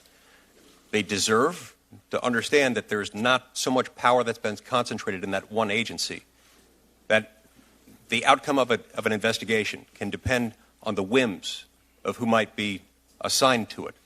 They have a right not to believe that a particular investigation might be struck and paged, might not be tarmacked, might not be influenced by an improper consideration, politically or otherwise. Thank you, Mr. Attorney General. Senator Whitehouse, I'm told we're going to have two votes beginning at 11:45. We'll do Senator Whitehouse, and why don't we just come back an hour later? We'll break for an hour and do the votes and have lunch. Senator Whitehouse. Thank you, Chairman. Attorney General, you had a conversation with Chairman Graham earlier this morning in which you described the importance of, to use Chairman Graham's words, hardening our electoral infrastructure against foreign election interference. I ask you, is anonymous election funding an avenue for possible foreign election influence? and interference? Yes. Let's turn to the March 27th letter, which you received and read March 28th, the Mueller letter. Correct? Yes.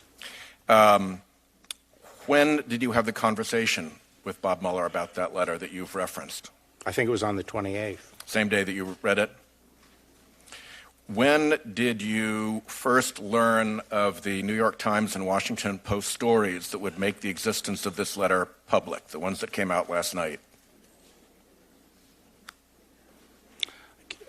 I think it could have been yesterday, but I'm not sure. When they contacted you to ask for any comment? They didn't contact me. Contacted DOJ to ask for any comment? I can't actually remember how it came up, but someone mentioned it. So you, at some point, you knew that the Mueller letter was going to become public, and that was probably yesterday. I think so. Okay. When did you decide to make that letter available to us in Congress? This morning. Would you concede that you had an opportunity to make this letter public on April 4th when Representative Christ asked you a very related question? I don't know what you mean by related question. It seems to me to be a very different question. I can't even follow that down the road. Boy, that's some masterful hair splitting. The letter references enclosed documents and enclosed materials, right? Are those the same things as what you called the executive summaries that Mueller provided you? With this letter? Yes. Yes. It's all the same document. I'm sorry. When you talk about the executive summaries that Mueller provided you, they are the documents that were the enclosed documents with that letter, which we have not been provided. I think they were. We have been provided them. They're in the report. They're the summaries in the report. It's the language of the report in the report? There is nothing else that he provided you then? I think that's what he provided. Okay. If there is anything else, will you provide it to us? If it's different in any form, it's odd to be given a letter without the attachments to it when the attachments are referenced I think they were in the letter. the redacted versions of the We get executive that? summaries that are embedded in the report. Will we get that just to be sure? Sure. Great, thank you. You agree that none of that material was either grand jury 6E or presented a risk to intelligence sources and methods or would interfere or compromise ongoing investigation or were affected by executive privilege? There were redactions made in the executive summaries. But as I said, I wasn't interested in putting out summaries, period. Well, frankly, this is another hair-splitting exercise because Bob Mueller, who I think we all agree is fairly credible, actually described your letter as a summary. So you can say it wasn't a summary, but Mueller said it was a summary. And I don't think I wasn't interested in summarizing the whole report. As I say, I was stating the bottom line conclusions of the report. Your letter itself says that it's intended to describe. I quote your words. Describe the report, meaning volume 1 dealt when you with this. describe the report in 4 pages and it's a 400-page report, I don't know why you're caviling about whether it's a summary because or I not. state in the letter that I'm stating the principal conclusions. Let me also say that Bob Mueller is the equivalent of a U.S. attorney. He was exercising the powers of the Attorney General subject to the supervision of the Attorney General. He's part of the Department of Justice. His work concluded when he sent his report to the Attorney General. At that point, it was my baby, and I was making a decision as to whether or not to make it public, and I effectively overrode the regulations, used discretion to lean as far forward as I could to make that public, and it was my decision how and when to make it public, not Bob Mueller's. With respect to the OLC opinion that informed Bob Mueller's decision, as he describes in the report, do you agree that that is merely an executive opinion and that under our Constitution, the decision as to what the law is made by the judicial branch of the United States government? I'm sorry, could you... With respect to the OLC opinion that informed Mueller's decision not to make a recommendation on obstruction, as he said in his report, Do you concede that that is an executive opinion and that under our constitutional system, what the law is gets decided by the judicial branch of government? Yes. Is there any way for the OLC's opinion to be tested by the judicial branch of government to see if it's correct or not? None that comes to mind. And it could be wrong, could it not?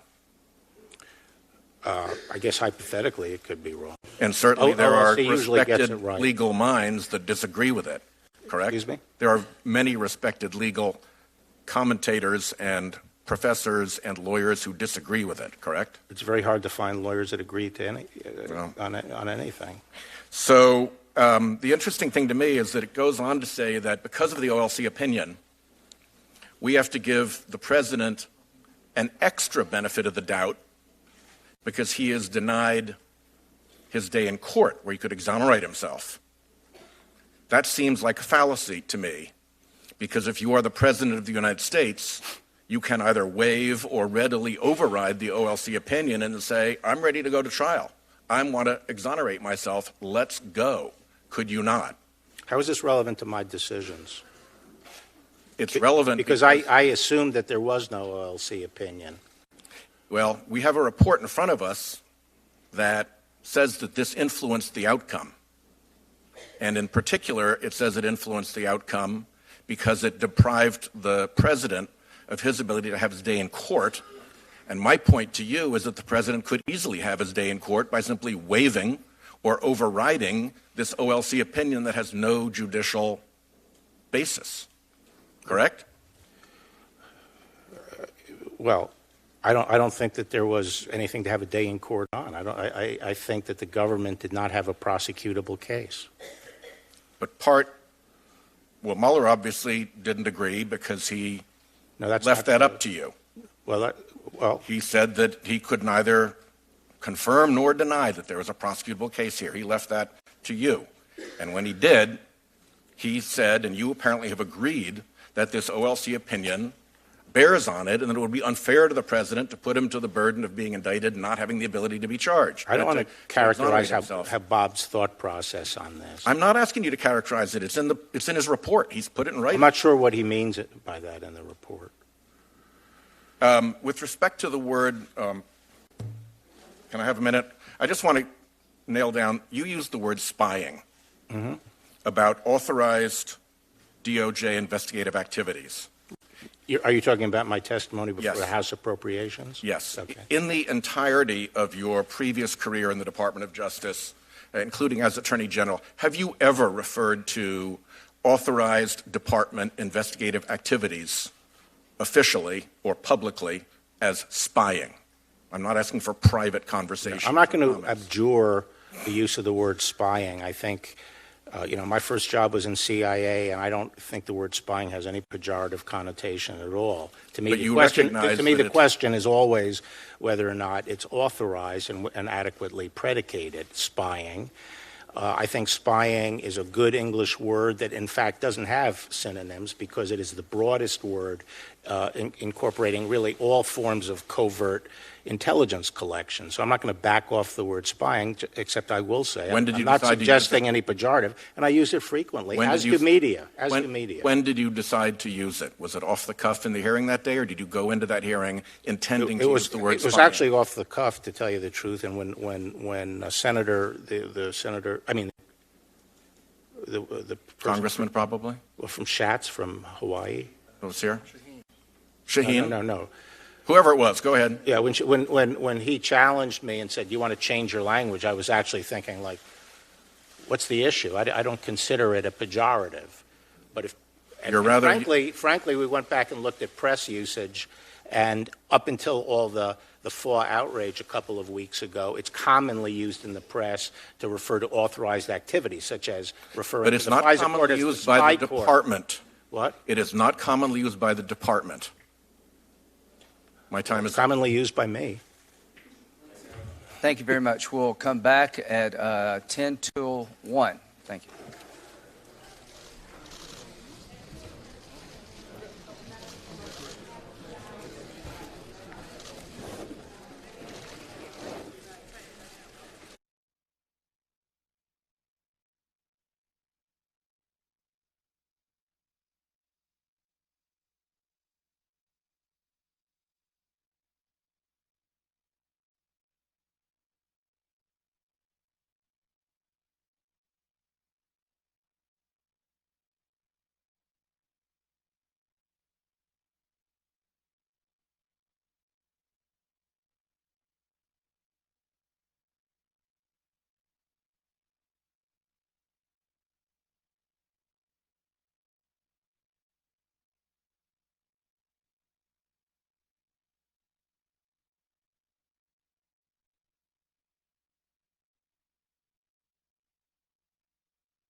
Welcome back to Fox 29's News Now. While lawmakers are taking a break at congressional hearing for Attorney General William Barr in front of the Senate Judiciary Committee, we'll get back to some local news for you. In Delaware County, a music teacher at Archbishop Carroll is scheduled to turn himself in and be arraigned this afternoon. Fox 29's Lauren Johnson filed this report. That's right. He'll be here at 11 a.m. this morning. But this matter has been under investigation by the Radnor Township Police Department for some time. School leaders at Archbishop Carroll have been cooperating. And today, 30-year-old Jeremiah Triplett will have to face the music as it relates to these really serious allegations. Archbishop Carroll leaders say before employing him as the music teacher, his criminal records and child abuse clearances came back clean. There was no reason to believe that he was using his classroom for dirty deeds. In a criminal complaint, though, we're learning during study hall or lunch breaks, at least 2 female students hung out there in his classroom, and that's where they would vape with the teacher, indulge in marijuana-laced brownies, and even get mini bottles of alcohol. Our children are grown, so we don't have to deal with it, but their children are going to have to deal with it someday, and it's a problem. You know, just sort of seeing what changes in society, and it's really a shame.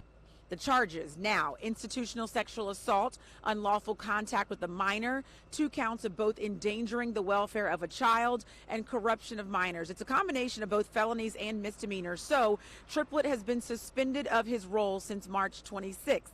We've also learned he was a faculty member at Villanova University. Immediate action was also taken there. He is suspended, no longer permitted on campus, so he will surrender to law enforcement authorities this morning with his attorney by his side. And we understand that at 11 a.m. he will be arraigned before District Justice Leon Hunter.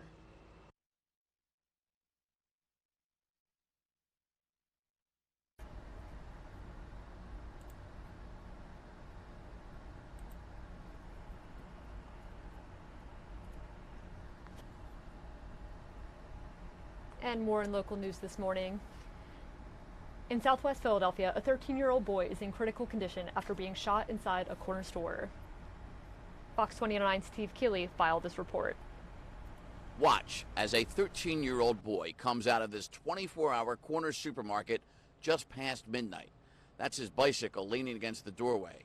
An adult is walking up to the store's front doors as the boy is coming out when a shooter starts firing from across Woodland Avenue, missing the adult who may have been the target, but hitting the little boy twice in the abdomen as he tries to dart back in the door, stumbles, falls, and then crawls for cover inside. We heard the gunshots. He ran in here after he got hit. Everybody was trying to help him out. You know, we gave him space. It was somebody helping him to stop the bleeding. Even after midnight, this store is real busy. 15 other customers and 5 workers were inside, so this could have been even worse than it already is. The little guy critical at Children's Hospital at last check. Although it's tragic that a 13-year-old was shot twice, we're lucky that no one else was shot in that store. I just dug to the ground. I was just trying to get into a safe place. Yeah, so I could call 911. Big caliber bullets blasted through the thick front door glass and thick windows, just narrowly missing all the others inside with 8 shots fired. Right before the shooting, you see a carload, 1 or 2 carloads of males along Woodland Avenue get out of the car, and they start milling around in the street, and that's when the shots are fired from that direction. It was shocking. I was working right at the place he was at. I could have been hit. Big bullet holes in a little boy's bike. Look at the size of those holes here in that door, and imagine what kind of damage those 2 other bullets did to that little boy's body. It kind of helps you understand what the miracle life-saving surgeons in Philadelphia do almost daily and keep the already way too high murder rate from being probably triple what it would be if not for them and the quick-acting Philly police and paramedics. In West Philadelphia, Steve Keeley, Fox 29 News.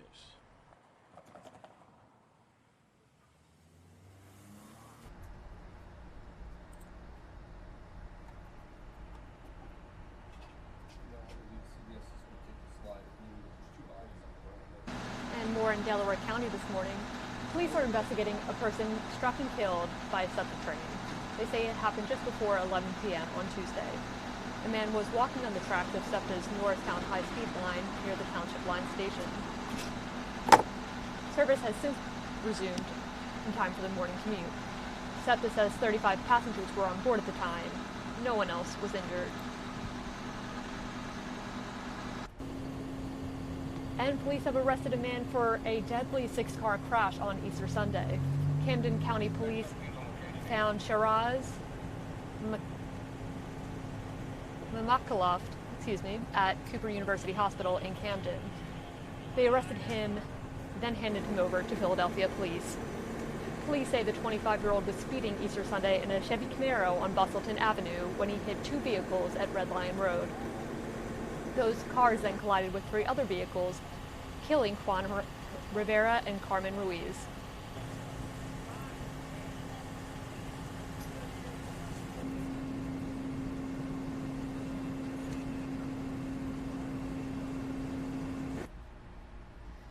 And in Burlington County, police have arrested a man they say killed a woman he met while trying to buy a cell phone from her. On March 6th, police found 21-year-old Maribel Lopez dead inside her car in the Millbrook Park section of Willingboro Township. Prosecutors charge Marvin Coleman with her murder. Investigators say Lopez was trying to sell an iPhone on the app OfferUp when she met with Coleman outside a vacant home on Medley Lane. Police say Coleman shot her in the head. Detectives are trying to determine a motive at this time.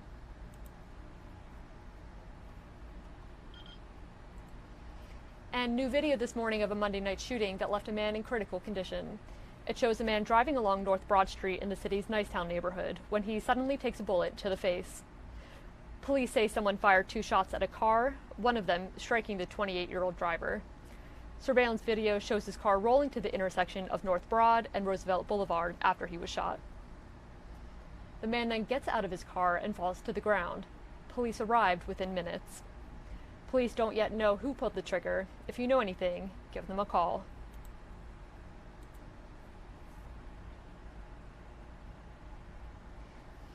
And on Good Day Philadelphia this morning, one size doesn't always fit all. Research shows Latino and African American communities are underrepresented when it comes to medical testing. And now a new program needs your help to change that. Would you take part in a study that required you to share some, well, rather personal information, all for the sake of medical research? Well, what if we told you that when it comes to medical research right now in this country, a lot of it is based on white males? Does that change your mind a little bit? Well, we took to the streets to find out.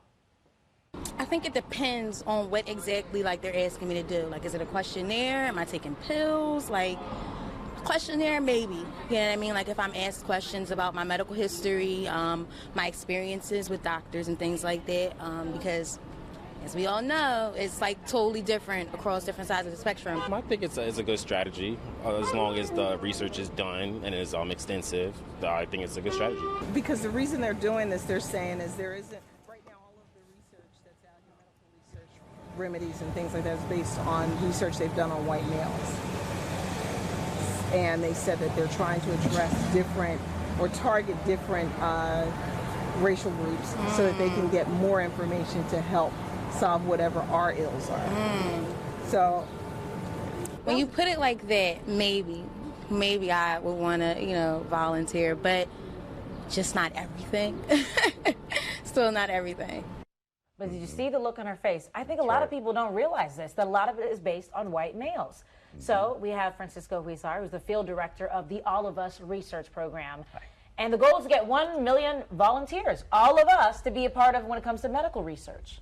Absolutely. So just like you guys mentioned, there's a lot of underrepresentation in the medical research right now, which is the reason that those results aren't pertinent to everybody. So what we want is diversity in research to represent the diversity that exists in the country right now. And let's talk about the numbers. I think it's also shocking. When it comes to Hispanics, they make up 16% of the population, but they're only represented 1% of past trial participants. 1%? 1%. And when it comes to African Americans, they represent 12% of the U.S. population, but only 5% of clinical trial participants. These are shocking numbers. Right, and as we touched on already, that you may not have gotten the information available to you, or some people might not just be willing to participate. And we hope that with spreading the information, that people would change their mind, much like you saw. So it's a little bit of both people of color not being asked And if they are, sometimes they don't want that information out. Exactly, and then it's not just ethnicities. I mean, you have all kinds of underrepresented communities, like the elderly are not represented. You're right. You know, so it's one of the reasons it's called All of Us is we like to be as inclusive as possible. And so your job, as far as the research program, you guys are traveling how many weeks out of the year, going around the country getting people to sign up? About 42 plus. Yeah, we got 2 traveling exhibits. One of them's in Missouri right now, and the other one's in New Jersey. So if you have to travel around that much, are you having a hard time getting people to sign up? Well, our primary goal is to educate, and hopefully we educate you in such a way that you realize the importance of participation. It's good, because I had no idea the numbers were that skewed. And I think maybe some people think, well, a body's a body. A human body is just a human body. It doesn't make a difference if you're male or female or different ethnicities, but that's not true. That's not true at all, which is the reason why we're going out and trying to make sure that we have, representation across the country. And because a lot of times it's not even just your ethnicity, it may be where you grew up, right? Your background as far as your family history. So one of the focal points is called precision medicine, tailoring medicine specific to the individual. And what we're doing with that is looking at your environment, your genetic makeup, and your lifestyle. And just like you said, certain parts of the country tend to be overlooked. So like your Midwest area, there's not a lot of representation there. True. The flyover, as they call it. Now, people probably, okay, I want to help out. I want to help you out. But what kind of questions are you going to ask me? What do I have to do? Are you going to probe me in physical stuff? Well, one of the cool things about the program is that you can participate as much as you'd like or as little as you'd like. Anything as small as surveys to donating some specimen samples.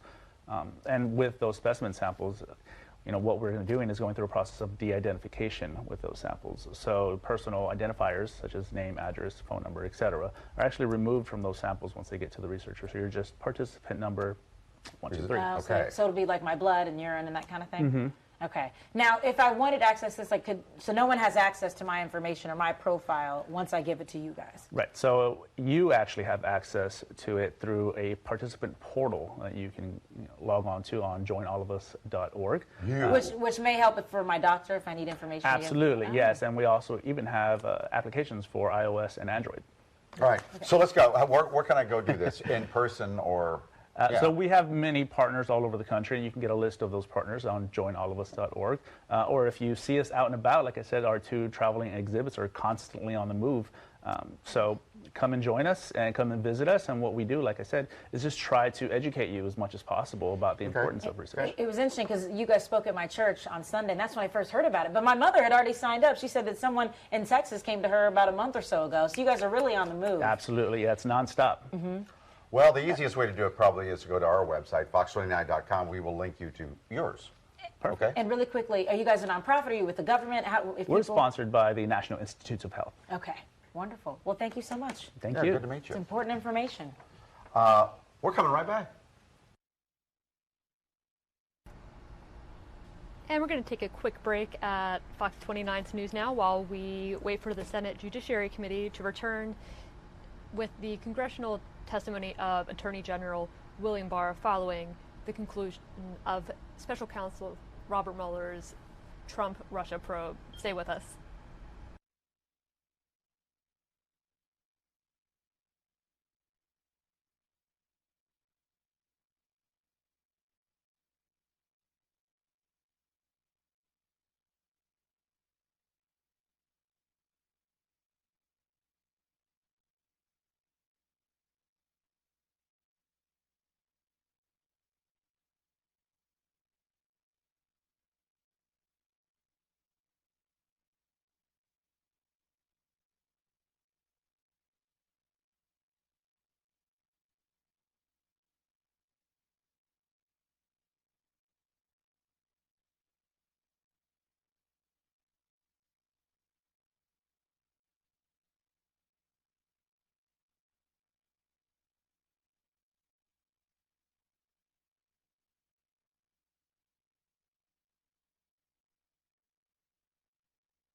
And welcome back to Fox 29's News Now.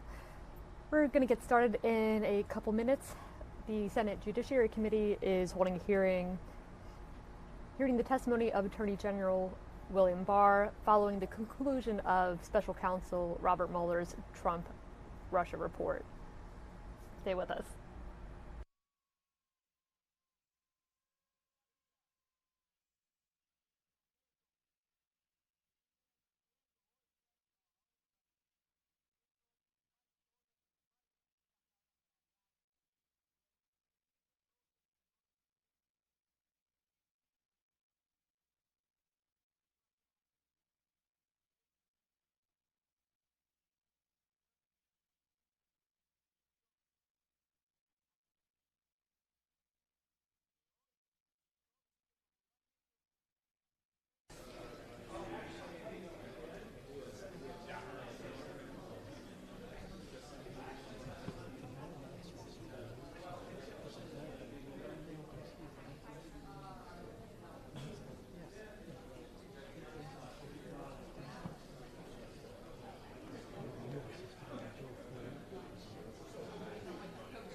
I've been told is on the way, and we'll go ahead and start. I think the next questioner is Republican, Senator Kennedy. Thank you, Mr. Chairman. Something you wanted to say, Mr. Attorney General, about one of your statements. Just briefly, Mr. Chairman, Senator Cornyn asked me about defensive briefings before, and as I said, there were different kinds of them, and I was referring to the kind where you are told of a specific you're a specific target. I have been told at the break that a lesser kind of briefing, a security briefing that generally discusses, general threats, apparently was given to the campaign in August. Thank you. Senator Kennedy. Thank you, Mr. Chairman, and thanks to my colleagues for letting me go out of order. I promise to be as brief as possible. Mr. Chairman, or General, thanks for coming today.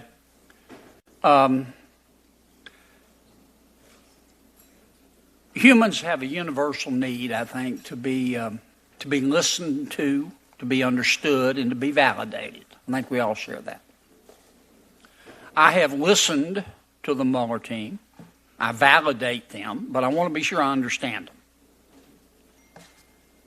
Has Mr. Mueller or his team changed their conclusions? You mean during the course of the investigation? No, today. It's clear, at least according to press reports, excuse me, General, that at one point the Mueller team was unhappy. I think it had to do with your letter. Mm-hmm. What matters to me is, and I'll get to this in a moment, I want to know first, has the Mueller team changed its mind on its conclusions? Its conclusions as to what? As to collusion, conspiracy, and conspiracy. Not that I'm aware of. So the decision not to bring an indictment against the president for collusion, conspiracy with Russia has not changed. No, it hasn't. And the conclusion not to bring an indictment against the president for obstruction of justice has not changed. No. Okay.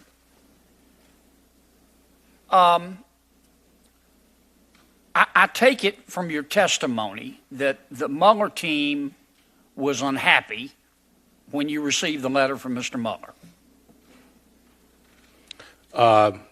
I can't speak to the team as a whole. All right, certainly, Mr. Mueller then. When I talked to Bob Mueller, he indicated he was concerned about the press coverage that had gone on the previous few days, and he felt that was to be remedied by putting out more information. Okay. I understood you to say, and these are my words, not yours, the first concern that Mr. Mueller had, he felt like your letter wasn't nuanced enough. Correct. Okay. That problem's been solved, has it not? Well, it was sort of solved by putting out the whole report. Exactly. Which was that's why I think this whole thing is sort of mind-bendingly bizarre, because I made clear from the beginning that I was putting out the report, as much of the report as I could, and it was clear it was going to take 3 weeks or so, maybe 4, to do that. And the question is, what's the placeholder? And the placeholder, in my judgment, was the simple statement of what the bottom line conclusions were. And I wasn't going to be in the business of feeding out more and more information as time went on to adjust to what the press was saying. And that's your call as Attorney General? Absolutely. Okay, that wouldn't be the call of a U.S. attorney or a special counsel? No, not at all. Okay. Now, the second reason, I mentioned the nuance concern. The second reason that Mr. Mueller was concerned, I don't want to say unhappy because I'm not trying to be pejorative. I say concerned. He was concerned about press coverage. He indicated he felt that what was inaccurate was the press coverage and what they were interpreting the March 24th letter to say. And what were you supposed to do about that? He wanted to put out the full executive summaries that are incorporated in the report.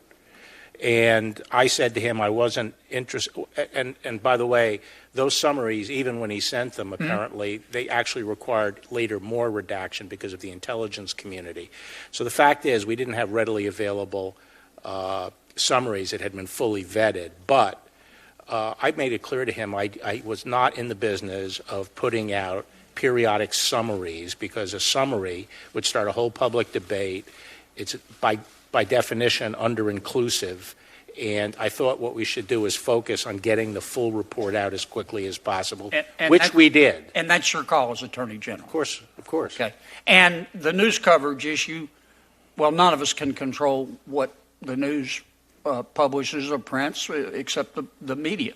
But to the extent that an argument was made they didn't have the full report, that's a moot issue too now, isn't it? Yes. Okay. Can you briefly go over with me one more time?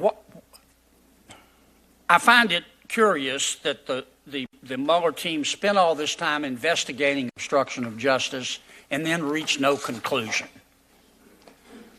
Tell me again briefly why Mr. Mueller told you he reached no conclusion, or he couldn't make up his mind, or whatever. I'm not trying to put words in your mouth. I really couldn't recapitulate it. It was unclear to us. We first discussed it on March 5th. The deputy was with me, Ed O'Callahan, the principal associate deputy, and we didn't really get a clear understanding of the reasoning.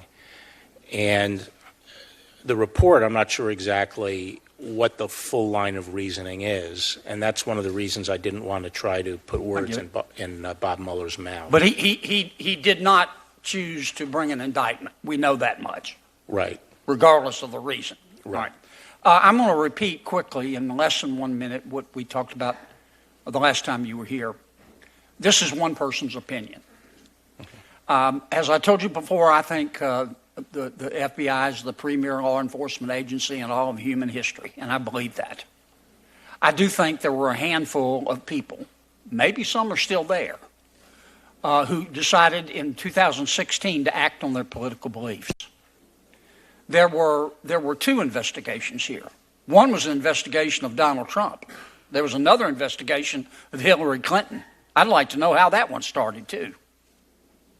And it would seem to me that we all have a duty, if not to the American people, to the FBI, to find out why these investigations were started, who started them, and the evidence on which they were started. And I hope you will do that, and will get back to us. And there's another short way home here as well. All you've got to do is release, the president can, release all the documents at the FBI and the Justice Department pertaining to the 2016 election. Now, you can redact national security information, but just release them. Instead of us going through all this spin and innuendo and leaks and rumors, let's just let the American people see them. And the final point I'll make, when you're investigating leaks at the Department of Justice and the FBI, I hope you will include the Mueller team as well. Thank you, Mr. Chairman. Senator Klobuchar. Thank you, Mr. Chairman. Mr. Attorney General, I'm going to take us out of the weeds here because I think the American people deserve to know what happened in the election for the highest office of the land. And I'll just give my views very quickly and not ask you about these topics. I think your 4-page letter was clearly a summary, and that's why Director Mueller called it a summary.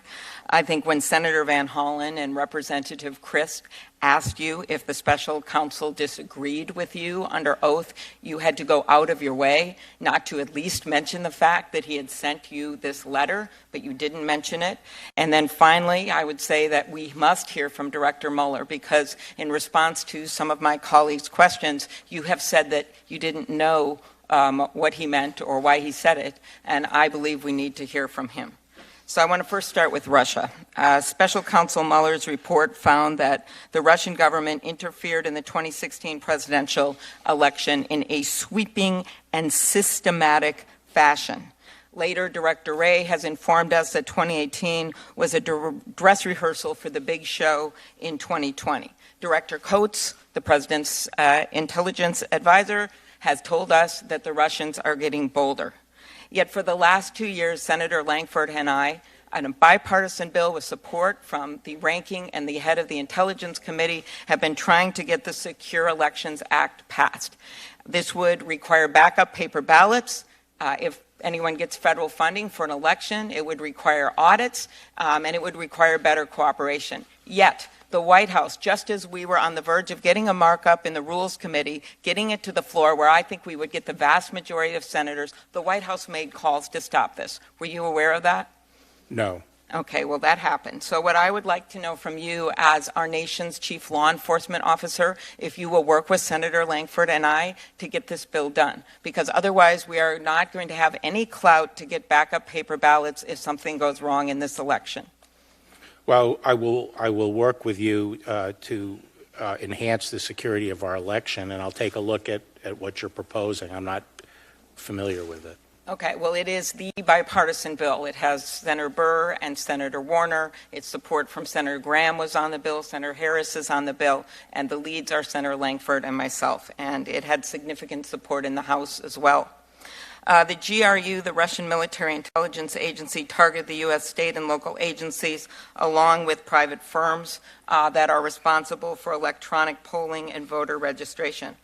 The GRU accessed voter information and installed malware on a voting technology company's network.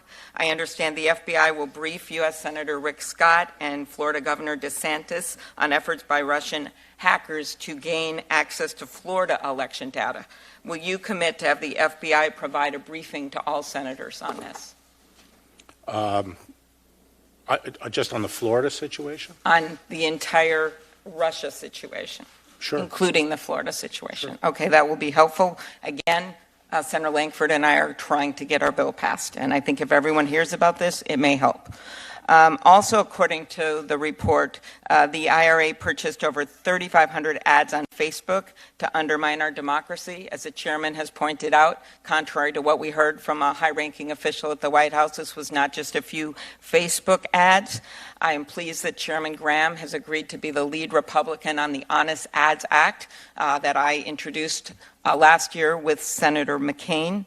And will you help us to try at least to change our election laws so that we can show where the money is coming from and who's paying for these ads so that people have access to these ads?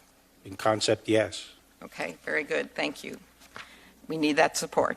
Now let's go to something I noted in your in the opening. You talked about how the two major concerns at your nomination hearing were about the report and about making the report public. There was a third concern, and it was something I raised, and that was your views on obstruction.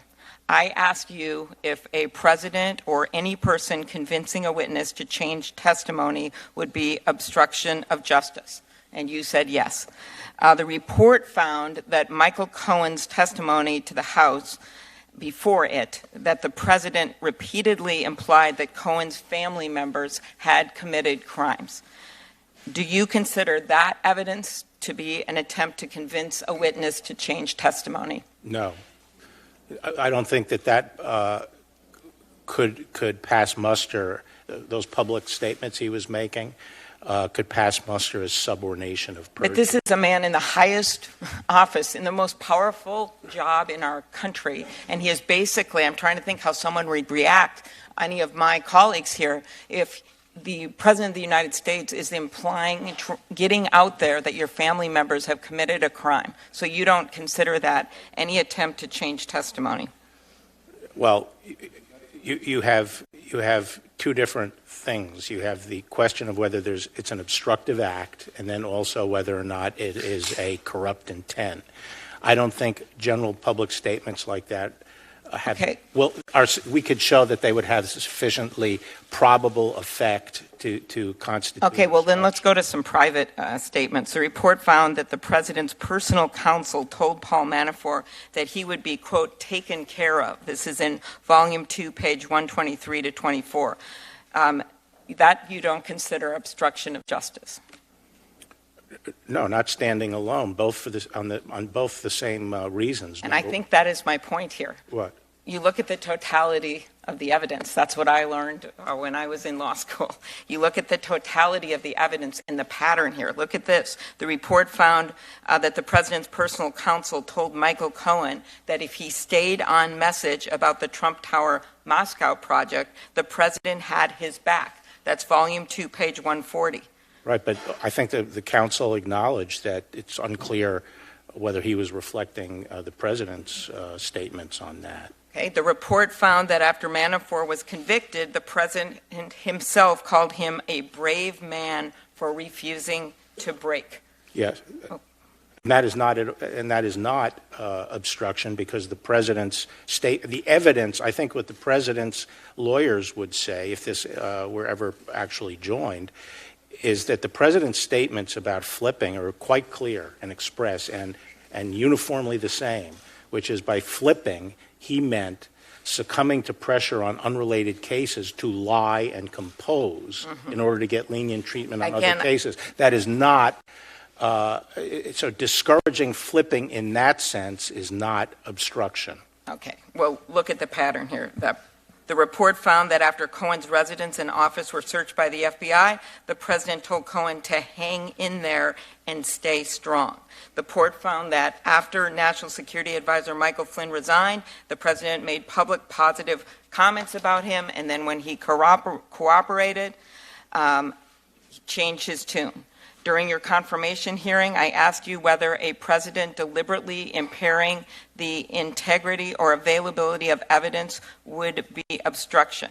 And you responded yes. And this is a different take on Senator Feinstein's question. Would causing McGahn, the White House counsel, to create a false record when the president ordered him to have when McGahn, he told him to deny reports, right? He tells McGahn, deny reports that the president ordered him to have the counsel fired. If you don't see that as obstruction and directing him to change testimony, do you think that would create a false record to impair the integrity of evidence? Well, I said it fails on the evidence would not be sufficient to establish any of the three elements there. First, it's not sufficient to show a obstructive act because it is unclear whether the president knew that to be false. In fact, the president's focus on the fact that I never told you to fire McGahn. Did I ever say fire? I never told you to fire McGahn. McGahn's. And I'm getting at something. It's about impairing the integrity of the evidence. I just see it as different. This is well. The second thing, it's hard to establish the nexus to the proceeding because he already had testified to the special counsel. He'd given his evidence. Mm-hmm. As the report itself says, there is evidence that the president actually thought and believed that the Times article was wrong. That's evidence on the president's side of the ledger, that he actually thought it was wrong and was asking for its correction. It is also possible, the report says, that the president's intent was directed at the publicity and the press. The government has to prove things beyond a reasonable doubt, and as the report shows, there's ample evidence on the other side of the ledger that would prevent the government from establishing that. Okay, again, I look at the totality of the evidence, and when you look at it, it is a pattern, and that is different than having one incident. Thank you, Mr. Chairman. Yes, ma'am. Senator Says. Thank you, Mr. Chairman. General Barr, I'd like to go back to Russia, and your opening statement laid out some of what the GRU had done, what Russian military intelligence had done in terms of hacking. I'd also like to look at some of the oligarchs and some of the corruption so closely aligned with Putin. Volume 1, pages 129 to 144 are largely about Deripaska. Can you tell us who he is and what his objectives are? I'd rather not get into that in this open setting. Well, I'll at least quote the Department of Treasury, because this is a public document. So Oleg Deripaska is a designated individual. He possesses a Russian diplomatic passport. He regularly claims to represent the Russian government. He's an aluminum and other metals billionaire, and he's been investigated by the U.S. government and by other of our allies for money laundering. He's been accused of threatening the lives of his business rivals. He's been charged with illegal wiretapping, taking part in extortion and racketeering schemes. He's bribed government officials. He's ordered the murder of a businessman, and he has many links to Russian organized crime. So I think we can, in an open setting, at least agree that he's a bad dude. right? This is a bottom-feeding scumsucker, and he has absolutely no, I'll take your laugh as agreement, he has absolutely no alignment with the interests of the U.S. people and our public. So the section of Volume 1 that deals with nominally Paul Manafort, but is really about Deripaska, I would like you to help us have an American public 101 understanding of what is and isn't allowed. So Paul Manafort is hired by Deripaska ostensibly for things related to the Ukraine. They have a bunch of failed business ventures together, it looks like, over time. But he's on the payroll of a Russian oligarch that has interests completely misaligned with the American government and the American people and with the interests of NATO. And he's on his payroll.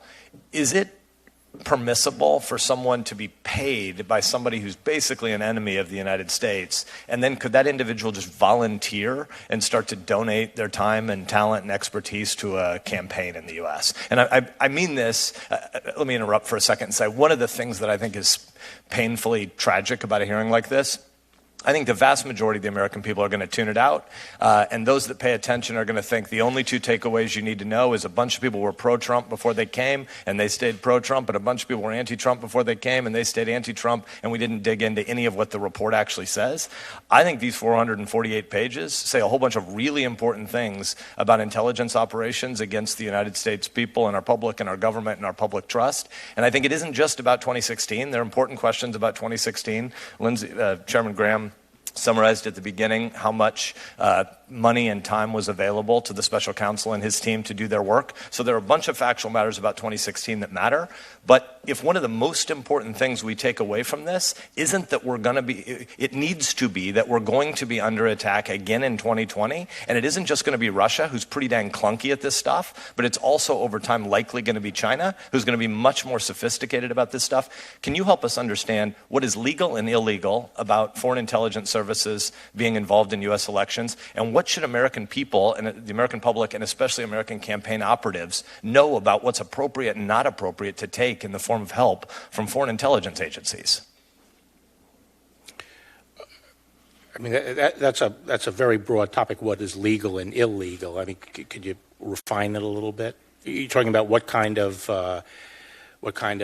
propaganda, that kind of thing, coming into the country? Could you obviously make up a country. You can't put money into foreign money, obviously, into a campaign. Yeah, but could Russia, China, I'm making up a country, decide to come into the United States and look at all the political talent, make a database? By the way, the OPM hack in 2014 tells us the Chinese government is actively involved in creating databases of people they can potentially use as leverage against American citizens. More than 20 million people are already in the spy recruitment database of the Communist Party of China. Could they come in and build a database of all campaign operatives in the U.S. and some foreign entity just decide to hire all of them and then say, why don't you go and volunteer for this campaign and you go and volunteer for that campaign? Could we have campaign chairmen and women running around the U.S., U.S. citizens who have U.S. campaign talent and experience paid for by foreign entities just choosing to volunteer on campaigns going forward? Is that legal? If their time is paid for the purpose of participating in a campaign, I wouldn't think it's illegal.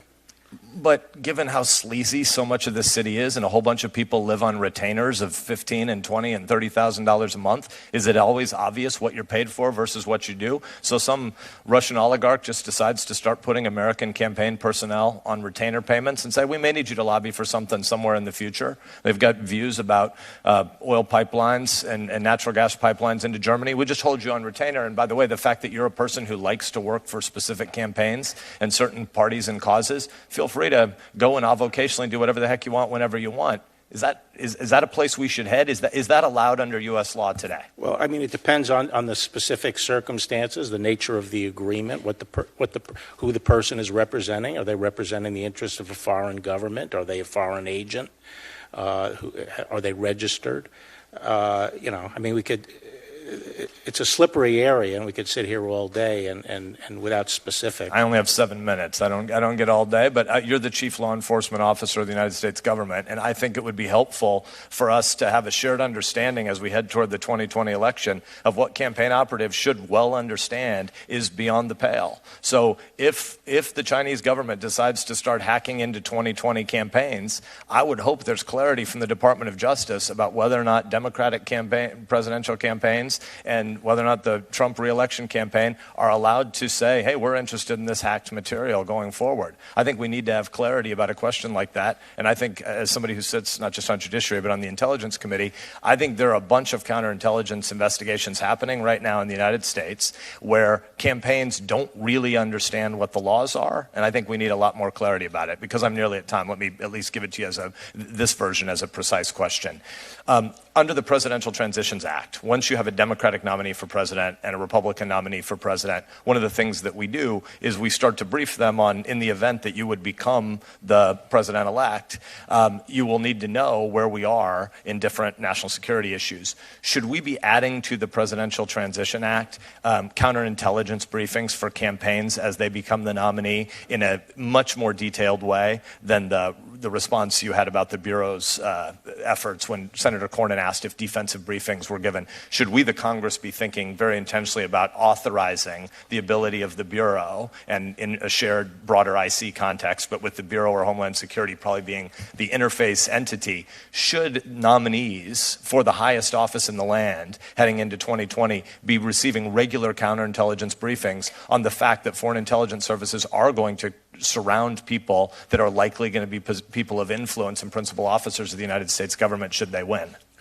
Absolutely. I think the danger from countries like China, Russia, and so forth is far more insidious than it has been in the past because of non-traditional collectors that they have operating in the United States.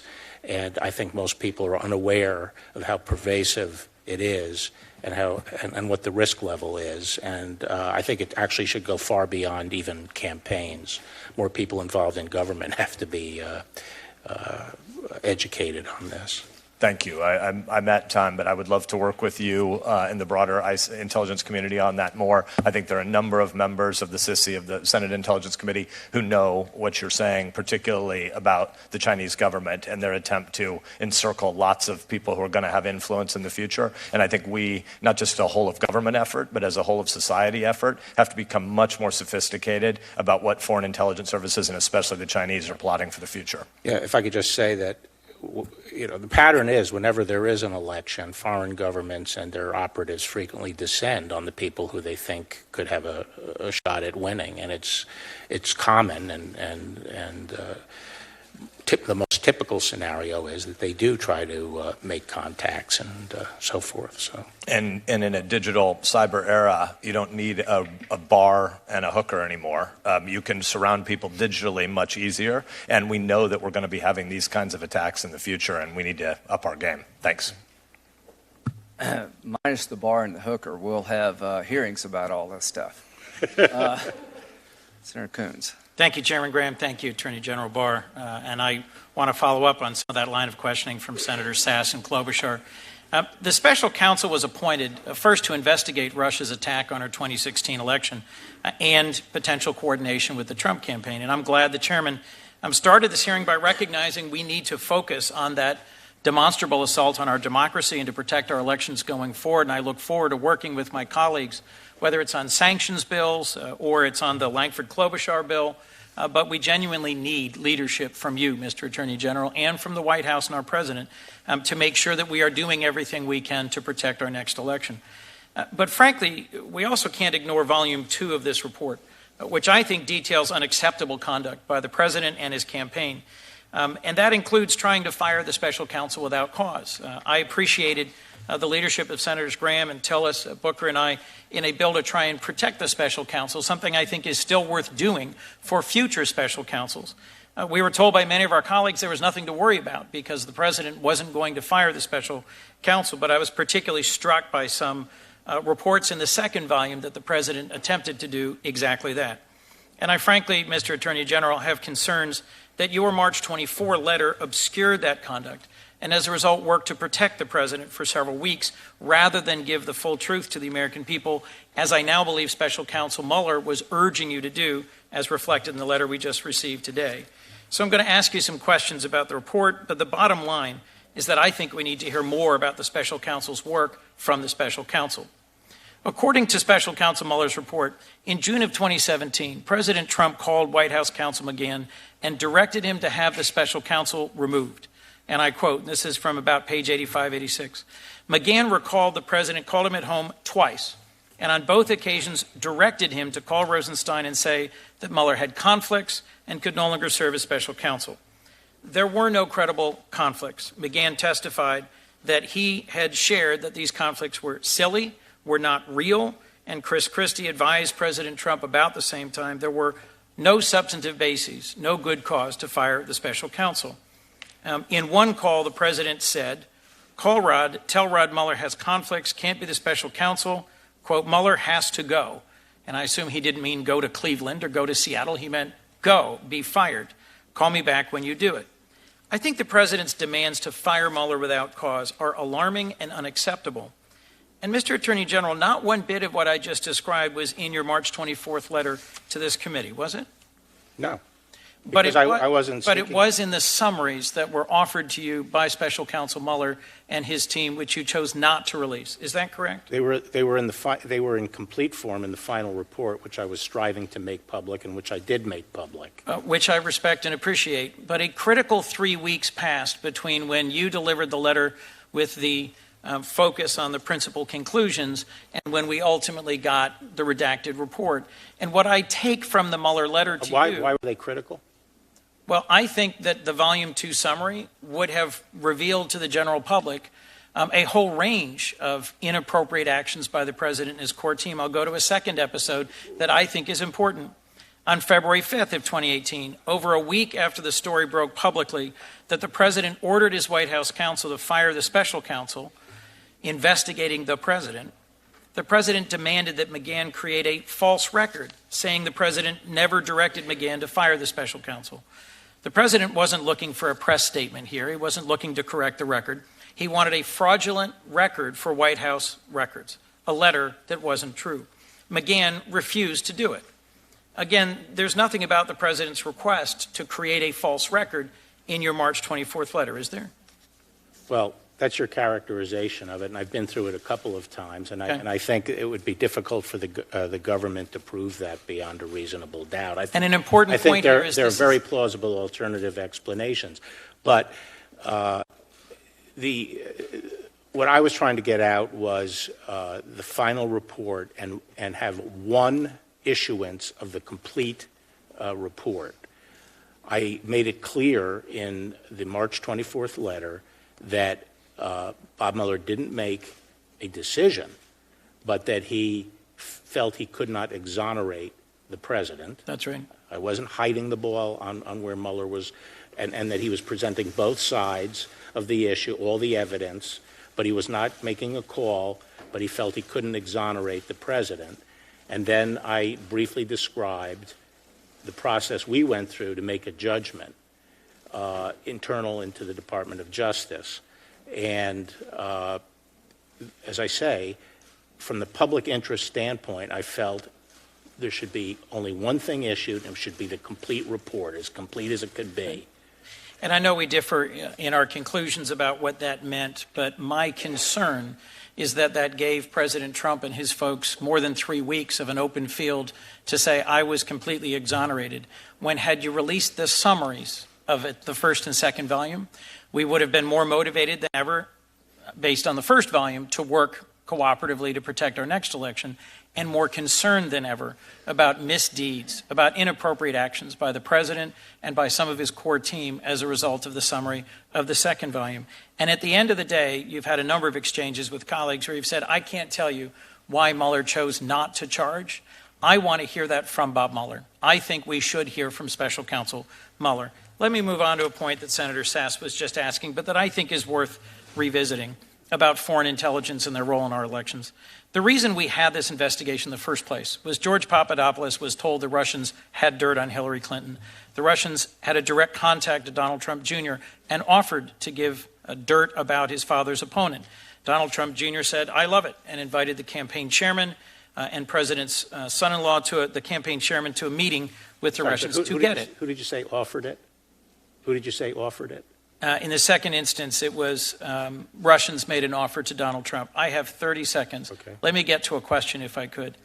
Going forward, what if a foreign adversary, let's now say North Korea, offers a presidential candidate dirt on a competitor in 2020? Do you agree with me the campaign should immediately contact the FBI? If a foreign intelligence service, a representative of a foreign government says, we have dirt on your opponent, should they say, I love it, let's meet, or should they contact the FBI? If a foreign intelligence service does, yes. Okay, here's my core concern. The president ordered the White House counsel to have special counsel Mueller fired. He fabricated evidence to cover it up. And whether or not you could make a criminal charge of this, it is unacceptable. And everyone who said we didn't have to worry about President Trump firing the special counsel was flat out wrong. The Russians offered the Trump campaign dirt on Hillary Clinton, and the Trump campaign never reported that to the FBI. Instead, they tried to conceal the meeting and misled the American people. And I think we have to work on a bipartisan basis going forward to protect our elections from a repeat of this, and we need your leadership and the president's. You somehow concluded the president didn't obstruct justice, and you announced that you had cleared the president 25 days before the public could read the Mueller report for themselves. I think it's no wonder Special Counsel Mueller thought your 4-page letter created public confusion about critical aspects of the results of the investigation, and that threatened to undermine the central purpose for which he was appointed. I think we need to hear from Special Counsel Mueller. I think we need to hear from Don McGahn, and I think we need to review how we are going to handle going forward the fact that you are supervising 12 ongoing cases that came out of the Mueller investigation and have been referred. This body has a central role in oversight that I believe we need to exercise, given your recent record.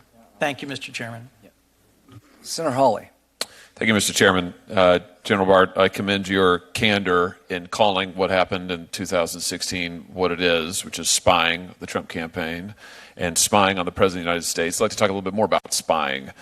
Counterintelligence investigations like the one that we now know the FBI launched against candidate Trump and President Trump, those are designed to thwart spying and sabotage. Is that correct? That's correct. To your knowledge, has the FBI ever launched a counterintelligence investigation of another president that you're aware of? Not to my knowledge. So it's safe to say that to your knowledge, this move was completely unprecedented? To my knowledge. Would it be unusual, in your experience and to your knowledge, for FBI agents to hide the existence and results of an investigation, such an investigation, from their superiors? Did you say, would it be typical? No, would it be unusual? Very unusual. Yes. And in fact, that is indeed what press reports suggest happened here. When FBI officials hide investigations from superiors, is there anybody to hold them accountable? I mean, what happens in that instance? There is no accountability. Have you looked into the decision by the FBI into why they launched a counterintelligence investigation? I am looking into it, and I have looked into it. And will you commit to telling us what you find as the result of your own review and investigation? Well, at the end of the day, when I form conclusions, I intend to share it. I'll take that as a yes. Let me ask you about the 25th Amendment, if I might, for just a moment. We know that former acting director of the FBI, Andy McCabe, he's publicly confirmed that he contemplated forcing the president from office using the 25th Amendment. To your knowledge, have FBI officials ever contemplated forcing any other president from office against his will using that provision? Not to my knowledge. The 25th Amendment contemplates the vice president taking over as president when the president is unable to act. Would you agree that that text contemplates physical ailments like a coma, mental incapacitation, not just political differences of opinion? Yes. Have you ever doubted, since you have been in your current position, whether this president is physically able, in a constitutional sense, to discharge his duties as president? No. would you agree that discussions within the FBI of forcing the president out of office for political reasons gives the public, at best, reason to question what the FBI is doing and to fear that there may be abuses of power in that organization? I think it gives reason to be concerned about those particular individuals that were involved. I don't attribute it to the organization. Speaking of particular individuals who are involved, I have to say, I've listened to this testimony all day today, and to me, maybe the most shocking thing I've heard is this. Chairman read it earlier. August 26th, 2016. This is a text message from Peter Strzok, a top counterintelligence investigator who we now know helped launch this counter-spy investigation of the President of the United States.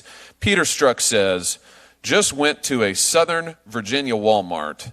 I could smell the Trump support. Smell is capitalized. Just went to a Southern Virginia Walmart. I could smell the Trump support.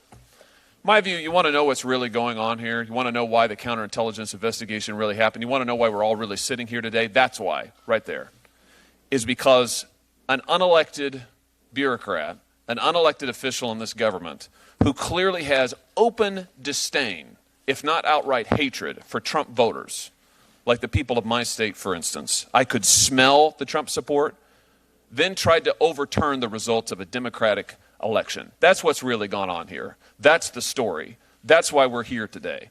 I cannot believe that a top official of this government, with the kind of power that these people had, would try to exercise their own prejudices, and that's what this is. It's open, blatant prejudice. Would try to use that in order to overturn a Democratic election. And to my mind, that's the real crisis here. And it is a crisis, because if there's not accountability, if this can go on in the United States of America, well then my goodness gracious, we don't have a democracy anymore. So I appreciate your leadership, Mr. Attorney General. I look forward to hearing the results of your investigation, and I look forward to this committee continuing its constitutional responsibility to find out what is going on here and making sure that the will of the people is vindicated and established. Thank you, Mr. Chairman. Senator Blumenthal. Thank you, Mr. Chairman. Thank you, Attorney General Barr, for being here today. You've been very adroit and agile in your responses to questions here. But I think history will judge you harshly and maybe a bit unfairly, because you seem to have been the designated fall guy for this report. And I think that conclusion is inescapable in light of the 4-page summary and then the press conference you did on the day it was released, knowing that you had in hand a letter from the special counsel saying that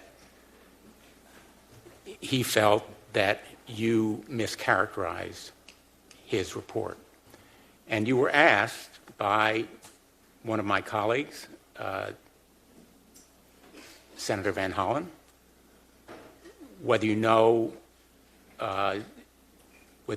that Bob Mueller supported your conclusion, and you said, I don't know whether Bob Mueller supported my conclusion. You were asked by Representative Chris. Excuse me, Senator. That conclusion was not related to my description of the findings in the March 24th letter. That conclusion refers to my conclusion on the obstruction cases. So it's a different conclusion. It was exactly the same conclusions that was used by Special Counsel Mueller. And on the obstruction issue, at page 8 and 182 of the report, I don't know whether you have it in front of you, the Special Counsel specifically said, at the same time, I'm quoting, if we had confidence after a thorough investigation of the facts that the President clearly did not commit obstruction of justice, we would so state. He said it again at page 182, and yet in your summary and in the press conference that you did, you in effect cleared the President on both so-called collusion. The difference is I used the proper standard. That statement you just read is actually a very strange statement for a prosecutor. On 4 of the specific obstruction episodes, Robert Mueller concluded that there was substantial evidence on the three necessary elements of obstruction. Well, you're a prosecutor. I have to finish my question. Okay. Well, you haven't let me finish my answer. Well, let me just finish the question. We can do both. All right, good. You ignored in that press conference and in the summary that Robert Mueller found substantial evidence, and it's in the report. And we have a chart that shows the elements of that crime: intent, interference with an ongoing investigation, and the obstructive act. So I think that your credibility is undermined within the department, in this committee, and with the American people. And I want to ask you whether on those remaining investigations, the 12 to 14 investigations, whether you have had any communication with anyone in the White House. No. And will you give us an ironclad commitment that you will in no way interfere? By the way, I'm not sure, the laundry list of investigations, but I certainly haven't talked the substance or been directed to do anything on any of the cases. Well, let me give you an opportunity to clarify. Yeah. Have you had any conversations with anyone in the White House about those ongoing investigations that were spawned or spun off by... I don't recall having any substantive discussion on the investigation. Have you had any non-substantive discussion? I mean, it's possible that a name of a case was mentioned. And have you provided information about any of those ongoing investigations? Any information whatsoever? I don't recall, no. You don't recall? I don't recall providing any. Wouldn't you recall about whether you gave information to somebody in the White House about an ongoing criminal investigation in the Southern District of New York, or the Eastern District of New York, or the Eastern District of Virginia, or the Department of Justice? Yeah, I mean, I just don't recall providing any substantive information about a case. Is there anything that would refresh your recollection? If I probably looked over a list of cases and thought about it. But I don't recall discussing. You know what those investigations are. We've discussed them at your confirmation hearing, correct? Well, I think there's 12 or 18 cases, right? You don't know what those investigations are, Mr. Trent? I do generally, but I can't remember each of them. And let me ask you one last time. You can't recall whether you have discussed those cases with anyone in the White House, including the President of the United States? My recollection is I have not discussed those. But you don't recall for sure? Let me move on. I can say very surely I did not discuss the substance of any. Will you recuse yourself from those investigations? No. Let me ask you about a couple of quotes from the President, since a number of my colleagues have raised the Russia investigation. And these are from the report, untruths recited by the report from the President in December of 2016, when President Trump was asked about the intelligence community's conclusion that Russia interfered in our election to boost Trump's chances. He said he had, quote, no idea if it's Russia, China, or somebody. It could be somebody sitting in a bed someplace. 400-pound person. I'm sorry, Mr. Chairman? 400-pound person sitting on a bed. That isn't what the President said. He referred to it as somebody. He also, at Helsinki, denied Russian attacks in 2016 on our election. Another lie. 2 days after President Trump was elected, Russian officials told the press that the Russian government had maintained contacts with Trump's, quote, immediate entourage, end quote, during the campaign. When President Trump was asked about it, he said, quote, there was no communication between the campaign and any foreign entity during the campaign. That's at page 21 of Volume 2. The first quote I gave you was from page 21 of Volume 2. The president initially denied playing any role in shaping his son's statement to the press about the now infamous June 9th meeting. The Mueller report established that the president dictated a misleading statement about that meeting through his communications director, Hope Hicks. That's at page 101 and 102 of Volume 2. After news organizations reported that the president ordered Mr. McGahn, to have the special counsel removed, the president publicly disputed these accounts. The Mueller report establishes that, quote, substantial evidence supports the conclusion that the president, in fact, directed McGahn to call Rosenstein to have the special counsel removed. That's at Volume 2, page 88. In your view, did President Trump, on those occasions and others recited in the report, lie to the American people?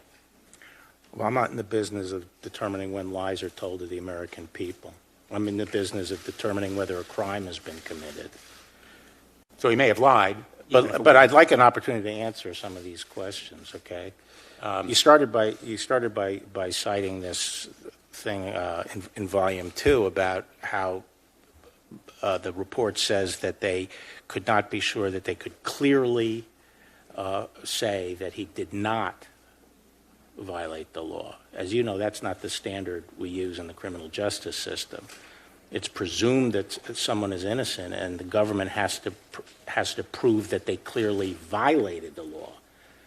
We're not in the business of exoneration. We're not in the business of proving they didn't violate the law. But So I found that whole passage very bizarre. You, in effect, exonerated him in your press conference and in your four-page summary. How did that start? I didn't hear the beginning of the question. You, in effect, exonerated or cleared the president. No, I didn't exonerate. I said that we did not believe that there was sufficient evidence to establish an obstruction offense, which is the job of the Justice Department. And the job of the Justice Department is now over. That determines whether or not there's a crime. The report is now in the hands of the American people. Everyone can decide for themselves. There's an election in 18 months. That's a very democratic process. But we're out of it. And we have to stop using the criminal justice process as a political weapon. My time has expired. I apologize, Mr. Chairman, but I would just say that the four-page letter and the press conference that you did left the clear impression, and it's been repeated again and again, that you cleared the president. Thank you. Senator Ernst. Thank you, Mr. Chair, and thank you, Attorney General Barr, for being here today and visiting with all of us. The special counsel's investigation and all of the ripples that came from the 2016 presidential election have really permeated the country. I mean, there is great interest in this. And as I'm touring the 99 counties of Iowa, I am asked about this at town halls and other interactions with my constituents just as much as any other issue at hand. And I'm sure many of the other senators here have had the same experience. And I'd like to start today by visiting with you about the actions of Russia during the 2016 presidential election. I think that's where a lot of us would like to see the focus go. We need to focus on what happened in the 2016 election and then look ahead and make sure we are safeguarding our practices. So I think it's natural to think of acts of aggression by a foreign state in terms of bullets, terms of bombs. That's what we typically thought of as acts of aggression. After all, up until just recent days, acts of aggression or warfare has been a symmetrical operation by a foreign adversary. In the past, it's been practiced by boots on the ground or various bombing campaigns. But that's not what we are facing today. And I do believe what we saw from Russia was an act of aggression. Other adversarial foreign states, not just Russia, but I think a number of colleagues have mentioned China as well, perhaps North Korea, Iran. We could go on and on. Not only do they practice direct hostile military action, just as Russia did in Ukraine with its illegal annexation of Crimea. But as was detailed in the special counsel's report, they seek to influence the elections of our free states through cyber means. And it is an objective fact that Russia attempted to influence our election. We know that, folks. All of us admit to that. We see the evidence that Russia tried to influence our election. The hacks, the disinformation, and social media cyber attacks by Russia were done with the intent to sow discord among the American people. Russia will show no hesitation. They have not in the past, they won't in the future, in using these types of acts of aggression in an attempt to undermine our elections process and our way of life. And it doesn't matter if the attack is coming from the end of a barrel of a gun or the click of a mouse. We have to get to the bottom of it. And so, General Barr, the past 2 years, we've been talking about this investigation in terms of what happened, and now we have the opportunity to decide how to do better. So the special counsel's report is the end of the road. I think many have stated that. The end of the road when it comes to the question of the Trump administration's intent, but it is just the beginning of the conversation on how we counter Russia and other foreign adversaries in their attempts to undermine our republic. So if we can talk about that 2016 presidential election, do you see vulnerabilities or weaknesses that existed at that time that left us open to foreign aggression, foreign influence in the election system? And then how do we move forward through the Department of Justice and making sure we're shoring up some of those avenues of approach of our foreign adversaries? Yes. The FBI, has a very robust program, the Foreign Influence Task Force, which is focused on this problem and is working to counteract and prepare for the kinds of interference that we have seen. And it's a very dynamic program. I've been briefed on it by Chris Wray, and I'm very impressed with what they're up to. I think that the way I view this general problem is there has always been efforts by Russia and other hostile countries to influence American elections and public opinion, but it was more easily detectable, and it was sort of a cruder operation in the past. And what we have now is, with technology and the democratization of information, the danger is far more insidious. And it enables not only them getting into effectively our whole communication system here in the United States, and I mean just the way we communicate with each other and into our business systems, our infrastructure, but it also allows them to do exactly what we've seen, which is, because of our robust First Amendment freedoms, they're able to come in and pretend they're Americans and affect the dialogue and the social dynamics in the United States in a way that they've never been able to do before. And it's a huge challenge to deal with it, but I think the intelligence community is responding to the challenge and the threat. I think I had this discussion with Bob Mueller on March 5th when he was briefing me on his work and discussing lessons learned, what he has seen in dismantling the threats that he was able to detect, and how we can start using that approach across the board. So I see we've accomplished a lot through our federal agencies and through the Department of Justice then. Are we able to work with different social media giants, other private organizations to help counter some of this? Do you see that they are actually stepping up to this challenge, taking this on, and making sure that they are pushing back as well against what they might determine as a foreign adversary? Yes, I think the private companies are stepping up their game and being more responsible in addressing it. I think I think that's important. I'm sorry. Go ahead, please, General. I just think it's important that we really focus on why we're here today, and that's because we did see Russian influence in our 2016 presidential election. What we need to make sure, as many of of our other colleagues have noted is that this doesn't happen to us again, and that we are aware, and as a public we are aware of what has been happening, not just in our own elections process here in the United States, but to many of our allies around the globe as well, and making sure that we are adequately pushing back against that and even overmatching in making sure that we keep that type of influence out of our election cycle. So I appreciate your time today. Thank you very much, General Barr. Thank you. Senator Hirano. Thank you, Mr. Chairman. Mr. Barr, now the American people know that you are no different from Rudy Giuliani or Kellyanne Conway or any of the other people who sacrificed their once decent reputation for the grifter and liar who sits in the Oval Office. You once turned down a job offer from Donald Trump to represent him as his private attorney.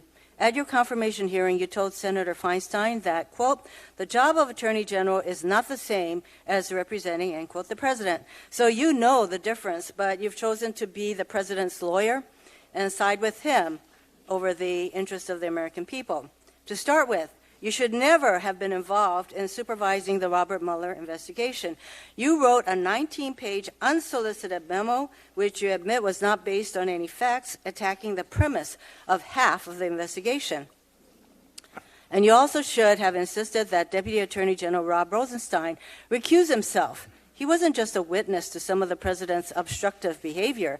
We now know he was in frequent personal contact with the president, a subject of the investigation. You should have left it to career officials. Then, once the report was delivered by the special counsel, you delayed its release for more than 2 weeks. You let the president's personal lawyers look at it before you even deigned to let Congress or the public see it. During the time, you substituted your own political judgment for the special counsel's legal conclusions in a 4-page letter to Congress. And now we know, thanks to a free press, that Mr. Mueller wrote you a letter objecting to your so-called summary. When you called Mueller to discuss his letter, the reports are that he thought your summary was giving the press, Congress, and the public a misleading impression of his work. He asked you to release the report summaries to correct the misimpression you created, but you refused. When you finally did decide to release the report over a congressional recess and on the eve of 2 major religious holidays, you called a press conference to once again try to clear Donald Trump before anyone had a chance to read the special counsel's report and come to their own conclusions. But when we read the report, we knew Robert Mueller's concerns were valid and that your version of events was false. You used every advantage of your office to create the impression that the president was cleared of misconduct. You selectively quoted fragments from the special counsel's report, taking some of the most important statements out of context and ignoring the rest. You put the power and authority of the Office of the Attorney General and the Department of Justice behind a public relations effort to help Donald Trump protect himself. Finally, you lied to Congress. You told Representative Charlie Crist that you didn't know what objections Mueller's team might have to your March 24th so-called summary. You told Senator Chris Van Hollen that you didn't know if Bob Mueller supported your conclusions. But you knew. You lied. And now we know. A lot of respected nonpartisan legal experts and elected officials were surprised by your efforts to protect the president. But I wasn't surprised. You did exactly what I thought you'd do. It's why I voted against your confirmation. I expected you would try to protect the president, and indeed you did. In 1989, this isn't something you hadn't done before. In 1989, when you refused to show Congress an OLC opinion that led to the arrest of Manuel Noriega. In 1992, when you recommended pardons for the subjects of the Iran-Contra scandal. And last year, when you wrote the 19-page memo telling Donald Trump, as president, can't be guilty of obstruction of justice, and then didn't recuse yourself from the matter.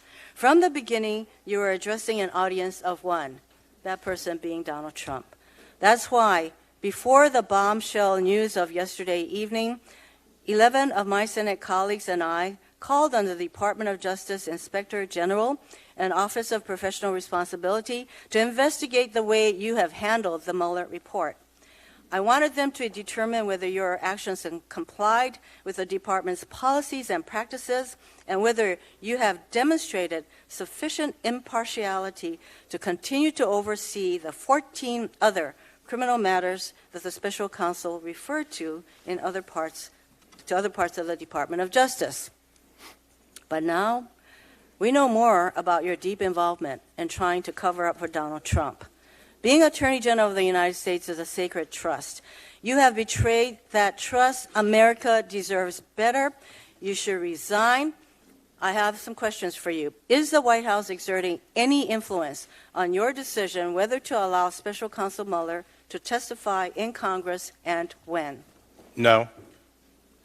Now, you've been clear today that you don't think that any of the 10 episodes of possible obstruction that the special counsel outlined is a crime. I disagree. But you seem to think that if it's not a crime, then there's no problem. Nothing to see here, nothing to worry about. So, with apologies to Adam Schiff, do you think all of the things that President Trump did are okay? Are they what the President of the United States should be doing? For example, do you think it's okay for a president to fire an FBI director to stop him from investigating links between his campaign and Russia? It may not be a crime, but do you think it's okay? Well, I think the report is clear that... No, I'm not talking about the report and its analysis of whether a crime occurred. I'm asking you. I don't this think is not a evidence crime, but do you supports- think it's okay for the president to do what he did, to fire the special I counsel do think it's to okay keep for them the from president investigating? to do what he did, and I don't think the evidence supports the proposition. So I guess he you did think it's okay. to stop the investigation. Do you think it's okay for a president to ask his White House counsel to lie? Well, I'm willing to talk about what's criminal. But No, I think- but we've already acknowledged that you think it was not a crime. I'm just asking whether you think it's okay.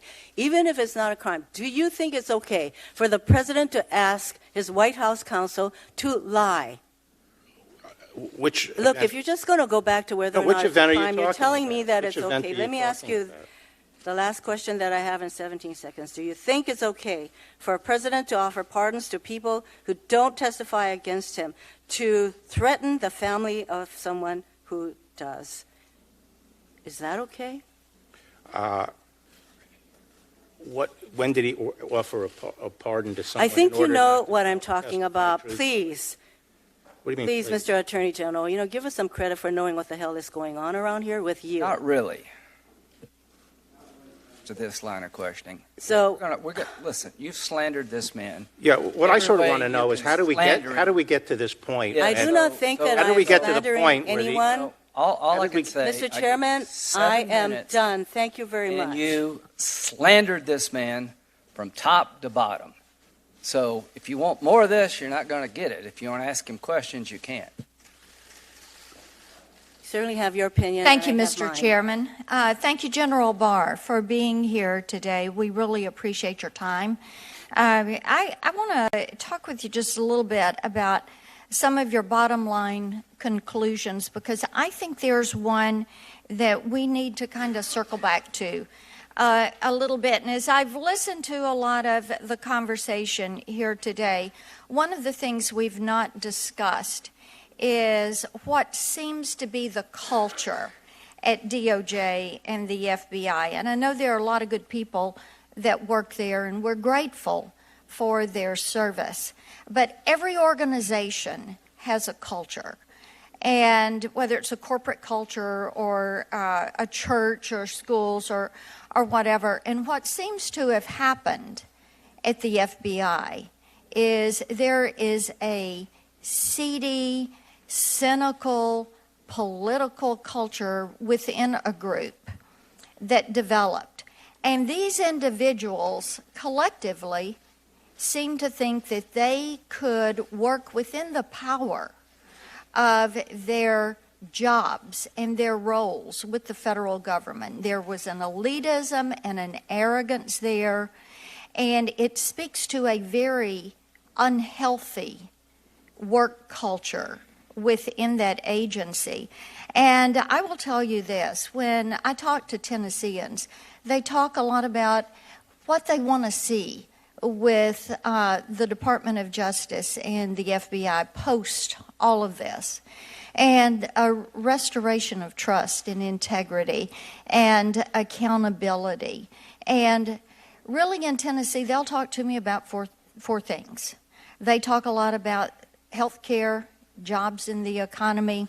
They're going to talk about getting federal judges confirmed and about reigning in government and holding it accountable. And there's been a lot of hysteria.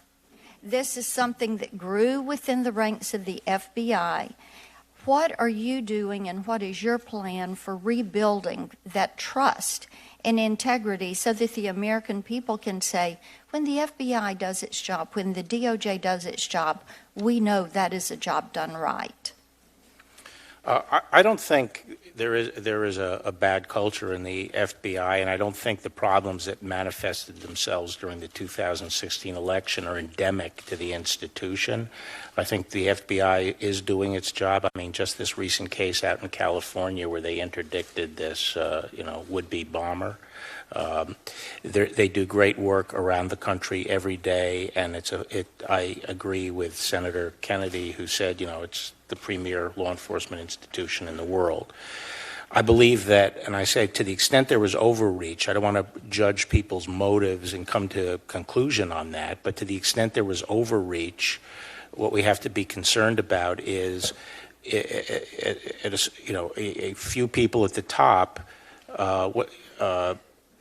getting it into their heads that they know better than the American people. And that is the problem, and that is what we hope that you are Yep. you're addressing. Let's go back to this, because to the report, to produce it, I think that Mr. Mueller assembled what would be called a dream team, 19 all-star lawyers, a Watergate prosecutor, a deputy solicitor general, a fluent Russian speaker who clerked for 2 Supreme Court justices, former head of the Enron Investigative Task Force, chief of the Public Corruption Unit in the Manhattan U.S. Attorney's Office, federal prosecutors who have taken down mob bosses, the mafia, and ISIS terrorists. Do you consider these lawyers to be the best and the brightest in the field? Not necessarily. Are they the warriors you would want on your side in the courtroom? I mean, there are a lot of great lawyers in the Department of Justice. He assembled a very competent team. Are they meticulous investigators who will hunt down every witness and every piece of evidence? I think they are tenacious investigators. Are they devoted to finding the truth? Yes. Are they masters at taking down hardened criminals, foreign and domestic? Yes. If there were evidence to warrant a recommendation for collusion charges against the president, do you believe the special counsel team would have found it? Yes. And if there were evidence to warrant your recommendation for obstruction of justice charges against the president, do you believe the Mueller team would have found it? I think that they had they canvassed the evidence exhaustively. They didn't reach a decision on it. But the question you've just been asking raises a point I wanted to say when Senator Hirono was talking, which is, how did we get to the point here where the evidence is now that the president was falsely accused of colluding with the Russians and accused of being treasonous and accused of being a Russian agent, and the evidence now is that was without a basis. And 2 years of his administration have been dominated by the allegations that have now been proven false. And, to listen to some of the rhetoric, you would think that the Mueller report had found the opposite. And, Mr. Attorney General, I will tell you, that is what Tennesseans say. They say, how did we get here? How is there this allowance and acceptedness of saying that's okay? Because it's not. And people want to see government held accountable. They want agencies to act with accountability to the American people, and they don't want to ever see this happen again. It doesn't matter if a candidate is a Democrat, a Republican, or an independent. They never want to see this happen again because they know that this was pointed at using the power that they had to try to tilt an election or to achieve a different outcome. And the American people want equal justice, they want respect for the rule of law, and they want fairness from the system. I have one other question dealing with social media. Tennessee Republican Party had a 10_GOP account that was set up by the Russians.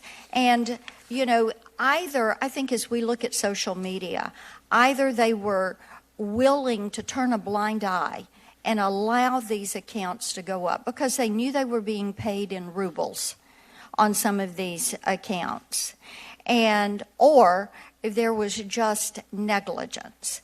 So my hope is that with all the bad actor states, whether it is Russia or Iran or North Korea or China, that you all have a game plan for dealing with these platforms in a way that you're going to rein them in for the 2020 election. I yield back.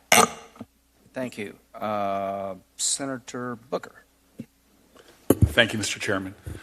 Mr. Barr, as I take a step back at this, I just really think we're at a very sobering moment in American history, that there is a considerable amount going on when you actually take time and read this whole report that shows that we're sort of at a crossroad, and I fear that we're descending into a new normal that is dangerous for our democracy on a number of levels. And I fear, unfortunately, I hope we have a chance to discuss this, that you've not only put your own credibility into question, but seem to be giving sanction to behavior through the language you used in that press conference you held, the language you used in your summary that stimulated Mueller to write such a strong rebuking letter. I fear that you are adding normalcy to a point where we should be sounding alarms as opposed to saying that there's nothing to see here. And so this 448-page report that has a deep litany of lies and deceit and misconduct of President of the United States instructing people to lie and be deceitful, evidence of people trying to cover up behavior that on its face is morally wrong, whatever the legal standard is. I found it, number one, by saying that this kind of obstructive conduct was acceptable, not only acceptable, but your sentence literally saying that the American people should be grateful for it, that is the beginning of normalization that I want to explore. But the second thing I want to explore, and we'll explore this, but I want to make my two statements at the top. One, that's problematic. And General, the second problem I have is that you seem to be excusing a campaign that literally had hundreds of contacts with a foreign adversary, that I think there's a conclusion a bipartisan conclusion, that there was a failure to even report those contacts, that we engaged in behaviors that the folks knew that were wrong, that they tried to actively hide. They seem to capitalize on this foreign interference. I mean, in our country, we know it is illegal for a campaign and wrong for a campaign to share polling data with an American super PAC. But we have here documented a level of coordination with a foreign adversary sharing polling data. And we seem to be, and your conduct seems to be, trying to normalize that behavior. And that's why I think we are in such a serious moment that is eroding the cultures of this democracy and the security of this democracy. And so let's just get into some of this specifically.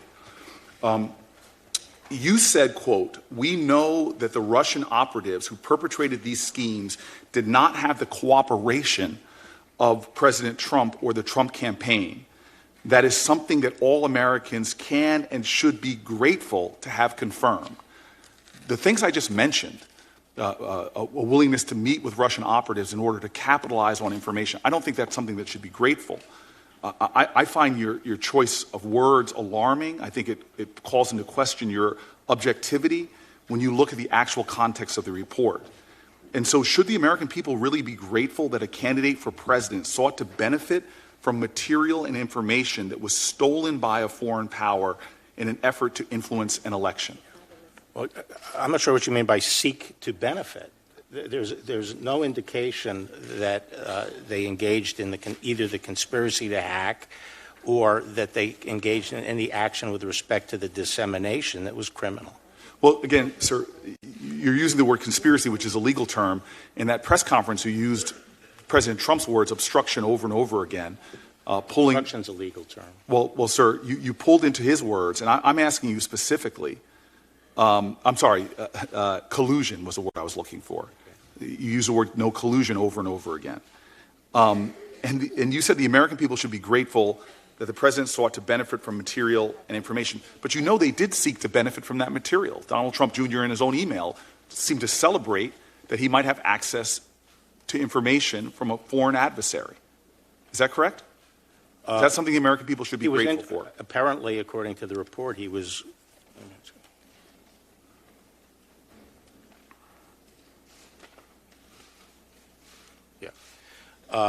Apparently, he was interested in seeing what this Russian woman had in the way of, quote, and did not report it, as I think everybody who's in politics knows it's something you should do. Should the American people be grateful that in the face of our attack on our democracy by a foreign adversary, that the President of the United States made several documented attempts to thwart an investigation into the links between his campaigns and Russia? You use that word grateful again, that the American people should be grateful. Is that something we should be grateful for? I'm not sure what you're talking about. Sir, I'm talking about the attempts that this president made, that Mueller pointed to at least 10 attempts to thwart an investigation into the links between his campaign and Russia. Should we be grateful for those 10 well-documented attempts by Mueller? Are you talking about the obstruction part of the report? I'm talking about the second volume, but let me continue. Should the American people be grateful that Trump had more than 215 documented contacts between Russian-linked operatives and then lied about them and tried to hide them? Is that something the American people should be grateful for any president, this one or any down the road? As I mentioned earlier, during a campaign, foreign governments make and foreign citizens frequently make a lot of attempts to contact different campaigns.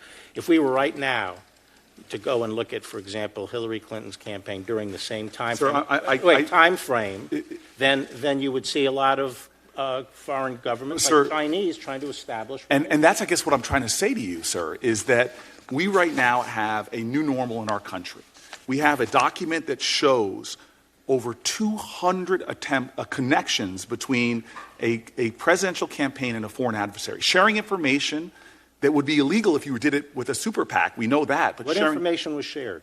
Polling data was shared, sir. It's in the report. I can cite you the page. With who? And I guess my point is that your willingness to seem to brush over this and use words like the American people should be grateful. What's in this report? Nobody should be grateful. Concerted efforts for deception, for misleading, inappropriate action after inappropriate action that is clear. And then on top of that, at a time that we all recognize that we had a foreign power trying to undermine our election, you, the chief law enforcement officer, not only undermines your own credibility as an independent actor when there's ongoing investigation still, using the president's own words, having it criticized by the Mueller himself. But the challenge we now have is that we are going into an area where you seem to not even be willing to be in the least bit critical in your summarizations. I believe that calls in your credibility, and again, my time is up. Senator Tillis. Thank you, Mr. Chairman. General Barr, thank you for being here. In the last sentence on page 1 of your 4-page memo, it states that the special counsel issued more than 2,800 subpoenas, executed nearly 500 search warrants, obtained more than 230 orders for communication records, issued almost 50 orders authorizing the use of pen registers, made 13 requests of foreign governments for evidence, and interviewed approximately 500 people. That seems like a pretty extensive investigation to me. Took about 22 months, right? Right. And it was summarized in about a little over 400-page document. Volume 2 was just under 200 pages, as I recall. I've read Volume 2 word for word, and I've read most of Volume 1. The new normal that seems to be created here is even after all of this investigation and you haven't found any conduct worthy of indictment, that you can just bounce back for political reasons and indict somebody. That's a rhetorical statement or question, not a statement. Now I want to go back to the other part that I find interesting here. The New York Times has already issued a headline that says, Mueller pushed in letter for Barr to release the report's summary. So now the narrative, because I've had a lot of people in the press coming out, and the narrative is, well, doesn't this undermine the Attorney General because Mueller wanted the executive summaries issued? Now I want to go back to what you said in your opening statement. You said that, I believe, using your words, the body politic was unrestful. You'd gotten the report. You didn't get the 6E information.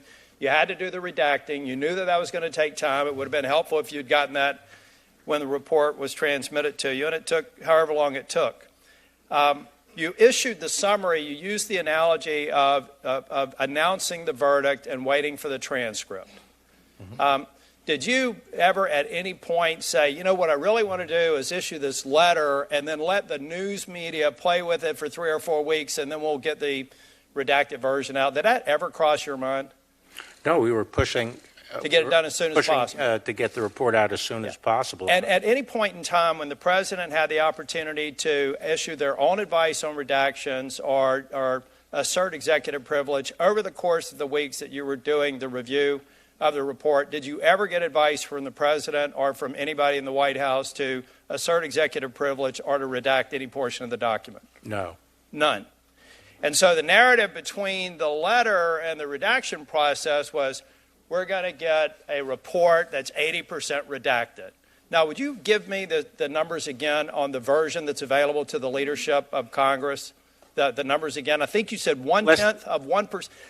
We're skipping over Volume 1 and we're spending time on Volume 2. Yes, Did I hear you say that the legislative leaders have access to all but 1/10 of 1% of the entire report? Approximately, right. Yes. So, guys, you can go out and spend this any way you want to, but the data is there. There was no underlying crime, and there was insufficient evidence to indict the president on obstruction of justice. You said something else that's interesting me in the report about that we found no evidence that was sufficient to indict. But then they went on to say, nor can we exonerate him. What is a special counsel in the business of exonerating a subject of an investigation? They're not. They're not. So why would somebody put something like that in the report? I don't know. And so it would follow, if that's uncommon, that you would not have actually included that in a summary before the full context of the report could be produced. Is that a fair statement? That's a fair statement, but I did put in the sentence about not. I did put in the sentence about not exoneration. Yeah. I think that the thing that frustrates me, number one, I should have started by saying this. The vast majority of people in the Department of Justice and the FBI are extraordinary people. The chairman is right. Starting with Strzok and Page and everybody else leading up before the investigation, I hope they're being investigated. I have a question for you. The scope of the OIG, do you understand or do you know what the scope of that report will be? Will it be purely on this investigation or would it extend to all other acts that may have in some way influenced this investigation? Well, I don't want to be too specific. I talked to Mike Horowitz a few weeks ago about it, and it's focused on the FISA, the basis for the FISA and the handling of the FISA applications. But by necessity, it looks back a little bit earlier than that. The people I have helping me with my review will be working very closely with Mr. Horowitz. Now, I want to go back again because we have other people talking. I'm sure it's going to come up again. I'm clear in this report there was no underlying crime. Is that correct? Yes. That's the conclusion of the report. And there was insufficient evidence or insufficient evidence to assert that the president obstructed justice. And a lot of that evidence was in the public eye because we've talked about tweets and public statements and a number of other things that we're trying to use to assert as evidence for obstruction of justice. It seems odd to me that people on this committee that pound and pound over and over again that you're innocent until proven guilty with the extent of this report, with the number of resources, nearly $30 million, when the facts don't lead to the outcome that you wanted, the one that the marketing department wanted, to use this as a political tool for the next 20 months. It seems odd to me that we'd go down the path of saying that, well, in spite of all the work, we're going to indict them anyway, and if we can't indict them, then we're going to impugn your integrity and call you a liar. I find that behavior on this committee despicable. Thank you. Senator Harris. Thank you, Mr. Chairman. Attorney General Barr, has the President or anyone at the White House ever asked or suggested that you open an investigation of anyone? I wouldn't. Yes or no? Could you repeat that question? I will repeat it. Yeah. Has the President or anyone at the White House ever asked or suggested that you open an investigation of anyone? Yes or no, please, sir? The President or anybody else? Seems you would remember something like that and be able to tell us.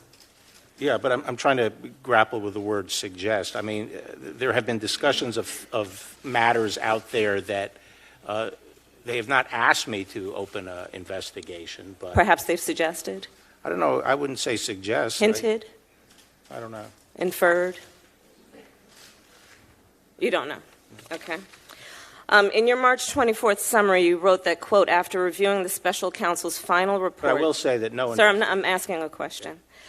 In your March 24th summary, you wrote that, quote, after reviewing the special counsel's final report, Deputy Attorney General Rosenstein and I have concluded that the evidence is not sufficient to establish that the President committed an obstruction of justice offense. Now, the special counsel's investigation produced a great deal of evidence.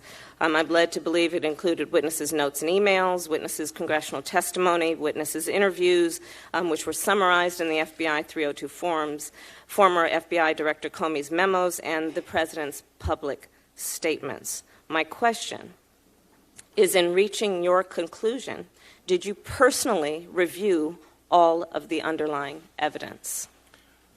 No, we took and accepted. Did Mr. Rosenstein? No, we accepted the statements in the report as the factual record. We did not go underneath it to see whether or not they were accurate. We accepted it as accurate and made our. So you accepted the report as the evidence? Yes. You did not question or look at the underlying evidence that supports the conclusions in the report? No. Did Mr. Rosenstein review the evidence that underlines and supports the conclusions in the report, to your knowledge? Not to my knowledge. We accepted the statements in the report, Did and anyone the characterization of the evidence is true. Did anyone in your executive office review the evidence supporting the report? No. No. Yet you represented to the American public that the evidence was not, quote, sufficient to support an obstruction of justice offense. The evidence presented in the report. This is not a mysterious process. In the Department of Justice, we have pros memos and declination memos every day coming up, and we don't go and look at the underlying evidence. Sir, would you support the characterization of the evidence as true? As the Attorney General of the United States, you run the United States Department of Justice. If in any U.S. attorney's office around the country, the head of that office, when being asked to make a critical decision about, in this case, the person who holds the highest office in the land, and whether or not that person committed a crime, would you accept them recommending a charging decision to you if they had not reviewed the evidence? Well, that's a question for Bob Mueller. He's the U.S. attorney. He's the one who presents the report. But it was you who made the charging decision, sir. What? You made the decision not to charge the president. No, in a pros memo and in a declination memo. You said it was your baby. What did you mean by that? It was my baby to decide whether or not to disclose it to the public. And whose decision was it? Who had the power to make the decision about whether or not the evidence was sufficient to make a determination of whether there had been an obstruction of justice? Prosecution memos go up to the supervisor. In this case, it was the Attorney General and the Deputy Attorney General who decide on the final decision. And that is based on the memo as presented by the U.S. Attorney's Office. I think you've made it clear that you've not looked at the evidence. We can move on. I think you've made it clear, sir, that you've not looked at the evidence, and we can move on. Will you agree to consult career DOJ ethics officials about whether your recusal from the 14 investigations that have been discussed by my colleagues is necessary? I don't see any basis for it. I already consulted with them, and You have consulted with them about the 14 other investigations? about the Mueller case. Have you consulted with the career DOJ ethics officials about the appropriateness of you being involved or recusing yourself from the 14 other investigations that have been referred out? On what basis? Conflict of interest, clear conflict of interest. What's my conflict of interest? I think the American public has seen quite well that you are biased in this situation and you've not been objective, and that would arguably be the conflict of Well, interest. I haven't been the only decision maker here. Now, let's take the Deputy Attorney General, Rod Rosenstein, who was approved by this Senate 94-6 with specific discussion on the floor that he would be responsible for supervising the Russian investigation. I'm glad you brought up that. Okay? That's a And great he has 30 topic. years experience, and we had a number of senior prosecutors in the department involved in this process, both career and non-career. Yes, I've who read all the agreed process, on the sir. disposition. I have another question. And I'm glad you brought that subject up because I have a question about that. Earlier today, in response to Senator Graham, you said, quote, that you consulted with Rosenstein constantly, unquote, with respect to the special counsel's investigation and report. But Deputy Attorney General Rosenstein is also a key witness in the firing of FBI Director Comey. Did you consult with I'm not finished. Yeah. Did you consult with DOJ ethics officials before you enlisted Rod Rosenstein to participate in a charging decision for an investigation, the subject of which he is also a witness? My understanding was that he had been cleared already to participate in it by the. So you had consulted with them and they cleared it? No, I think they cleared it when he took over the investigation. Did you That's consult? my understanding. You don't know whether he's been cleared of a conflict of interest? He would be participating if there was a conflict of interest. So you're saying that it did not need to be reviewed by the career ethics officials in your office to determine if it was appropriate? Well, I believe it was reviewed, and I And what would was the also point finding? out this seems to be a bit of a flip-flop because when the president's supporters Sir, were the challenging flip-flop, I think, in this Rosenstein- case is that you're not answering the question directly. What? Did the ethics officials in your office, in the Department of Justice, review the appropriateness of Rod Rosenstein being a part of making a charging decision on an investigation which he is also a witness in? Yeah, so as I said, my understanding was he had been cleared, and he had been cleared before I arrived. In making a decision on the Mueller report? Yes. And the findings of whether or not the case would be charged on obstruction of justice? He had been cleared on that? He was the acting attorney general on the Mueller investigation. Had he been cleared He had been. to make, I am by your side, a I am decision I am informed that before I arrived, he had been cleared by the ethics officials. of what? Serving as acting attorney general on the Mueller case. How about making a charging decision on obstruction of justice? That is the what the underlying acting offenses, which include him as a witness. You know, that's what the acting attorney general's job is. To be a witness and to make the decision about being a prosecutor? Well, no, but to make charging decisions. I have nothing else. My time is right out. Thank you. Senator, let's see, we got Senator Cruz. I'd like to do short second rounds. I've got to go to another hearing at 2:40. We're going to take 4 votes, but to my colleagues on the other side, I'd like to do a very short second round and wrap it up. Oh, I'm sorry, Senator Crapo. I apologize. All right, thank you. Attorney General Barr, I know you've gone through almost everything that could have been asked so far today, and I'm going to go over a few things that you've already talked about, but I appreciate your willingness to get into it with me. First, I want to talk about the letter of March 27th that's been talked about a lot from Mr. Mueller. First, could you tell me who released that letter to the public? Who released it to whom? Yes. I mean, how did it get released? Was that a decision that you made to release that letter? To the public? Yeah, I think the department provided it this morning. Okay. Oh, no, excuse me. I mean to the Washington Post. How did the Washington Post get the letter? I don't know. That's what I thought. Well, let's talk about the letter for a moment. You indicated that... I assume the Washington Post got it from the Department of Justice. Yeah, well, I think we need to find that out.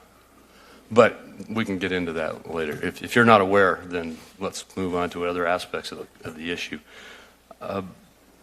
You indicated that you did not feel you needed to release as much as Mr. Mueller thought you needed to release at the outset. You gave a summary of the conclusions, and he apparently wanted to see the summaries of each section that he had put together released, correct? Yes. Could you go over again the reason why you responded to him when he asked you to release portions of the report before you released it in its entirety? Yes. This was on the conversation on Thursday, the day I got his letter. And I said that I didn't want to put out, it was already several days after we had received the report, and I had put out the 4-page letter on Sunday. And I said, I don't want to put out summaries of the report. That would trigger all kinds of frenzy about what was said in the summaries, and then when the more information comes out, it would recalibrate to that. And I said, I just want to put it out one time, everything together. And I told him that was the game plan. All right, and I just think it's important to point that out again, because there's been a lot of spin about the letter and what it was that was being requested and what your response to that was. Right. I think it was important to help get out again and get clarified. The reason I asked who released the letter is because there have been a lot of releases of documents from the FBI that were basically leaks. And I was just curious as to whether that letter was a leak. I'm not asking you that to go into that. I think what happened, I mean, I hope my people jump me if I'm wrong on this, but I think the fact of the information about Mueller's concerns were leaked, and I think some news organizations were starting to ask about that. And so then the letter was in that context, I think the letter was provided. Is that accurate? So there were leaks, at least about the concerns and the conversations that you had had. Yes. That gets back to the broader question of leaks that I want to get into now. And you've had a number of people, senators, have asked you about the perceived bias at the FBI. And I heard your responses earlier that you believe the culture at the FBI is strong and solid, and I agree with that. I do believe, however, that it's been pretty clearly shown in a number of different ways that there are some individuals at the FBI at high levels who in the past few years have not been holding up the standards of the FBI that the American people expect of them. I'm sure you're familiar with the report of the DOJ's Inspector General Michael Horowitz, where he looked at bias in the FBI. And in fact, he found it. And he indicated in a hearing in this room before us that he did in fact find that there was bias at the FBI, and that, but he said that he wasn't able to prove that the bias affected the employee's work product, because as in questions that I asked him, he said, I found that there was clearly bias, but in order to prove whether that affected the work output of those who were biased, I had to ask them whether it impacted it, and they of course said no, and I didn't have other evidence to prove otherwise. This gets back to a conversation you had earlier about whether the FBI's business or whether his business was to prove a negative or whether it was to find some actionable conduct. My reason in going through this with you is that I want to get at what we can do. Well, first of all, whether you agree that there is a problem of bias in the FBI in some parts or in some individuals at the FBI, and whether you are undertaking activities to address that. Well, you mean political bias? Yes. Whether there is political bias that is resulting in biased conduct by FBI agents. I haven't seen that since I've been there. I think that Chris Wray, the new director, has changed out the people who were there before and not brought in from outside, but promoted and developed a new leadership team that I think is doing a great job. And I think he's focused on ensuring that the Bureau isn't biased and that any of the problems from before are addressed. So Do you believe that it's inappropriate conduct for an FBI employee to leak politically sensitive information to the public for purposes of impacting political discussion? Yes. And I think some leaks are for maybe for political purposes. I think probably more leaks are because people handling a case don't like what their superiors or supervisors are doing, and they leak it in order to control people up the chain. And I understand you have some investigations into that type of conduct underway. Yes. Just another couple of quick questions. When did the DOJ and the FBI, if you know, when did the DOJ and the FBI know that the Democratic Party paid for Christopher Steele's dossier, which then served as the foundation for the Carter Page FISA application? I don't know the answer to that. Are you investigating to determine that? Yes. And then lastly, did the Department of Justice, the FBI, and other federal agencies engage in investigative activities before an official investigation was launched in July 2016? I don't know the answer to that, but that's one of the... You're also investigating that. All right. Thank you very much, Attorney General. Senator Cruz. Thank you, Mr. Chairman. General Barr, thank you for your testimony. And let me start by just saying thank you. You've had an extraordinarily successful legal career. You didn't have to take this job. And you stepped forward and answered the call yet again, knowing full well that you would be subject to the kind of slanderous treatment, the Kavanaugh treatment, that we have seen of senators impugning your integrity. And I, for one, am grateful that you answered that call and are leading the Department of Justice both with integrity and fidelity to law. That is what the nation rightly expects of our Attorney General, and I believe you are performing that very ably. I think this hearing today has been quite revealing to anyone watching it, although perhaps not for the reason some of the Democratic senators intended. One thing that's revealing in the discussion and questions that came up, a word that occurred almost none at all, is the word Russia. For 2.5 years, we heard Democratic senators going on and on and on about Russia collusion. We heard journalists going on and on and on about Russia collusion, alleging, among other things, some using extreme rhetoric, calling the president a traitor. We heard very little of that in this hearing today. Instead, the principal attack that Democratic senators have marshaled upon you concerns this March 27th letter from Robert Mueller. And it's an attack that I want people to understand just how revealing it is. If this is their whole argument, they ain't got nothing. So their argument is as follows, and let me see if I understand it correctly. You initially, when you received the Mueller report, released to Congress and the public a 4-page summary of the conclusions. Then, on March 27th, Mr. Mueller asked you to release an additional 19 pages, the introduction and summary that he had drafted. And indeed, in the letter, what he says is, quote, I am requesting that you provide these materials to Congress and authorize their public release at this time. And the reason he says it is that to fully capture the context, nature, and substance of the office's work and conclusion. So you did not release those 19 pages at that time. Instead, a couple of weeks later, you released 448 pages, the entire report, which includes those 19 pages. Do I have that timeline correct? That's right.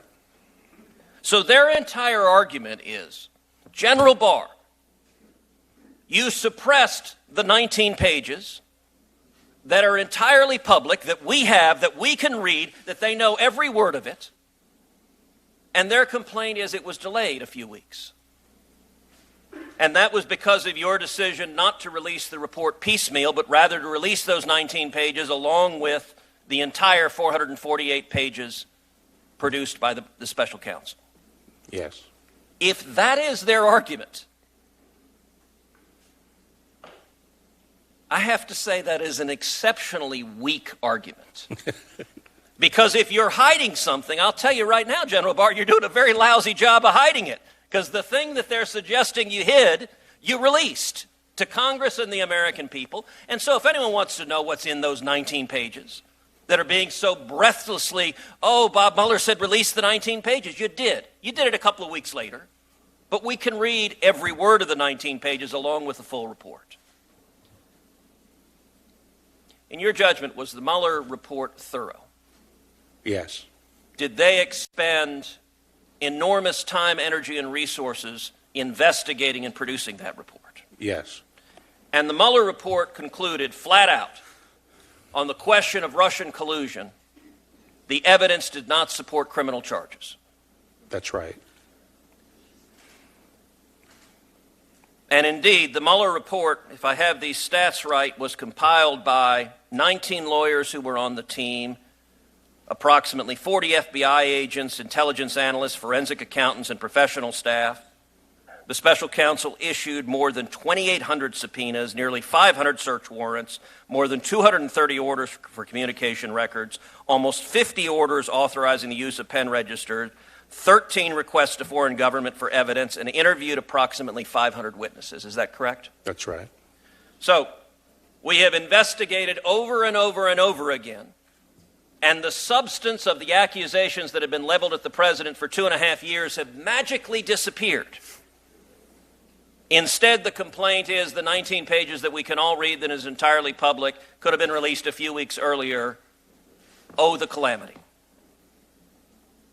Let me shift to a different topic, a topic that has been addressed already quite a bit. I believe the Department of Justice under the Obama administration was profoundly politicized and was weaponized to go after political opponents of the president. If that is the case, would you agree that politicizing the Department of Justice and weaponizing it to go after your political opponents is an abuse of power? I think it's an abuse of power regardless of who does it. Of course. Yeah. To the best of your knowledge, when did surveillance of the Trump campaign begin?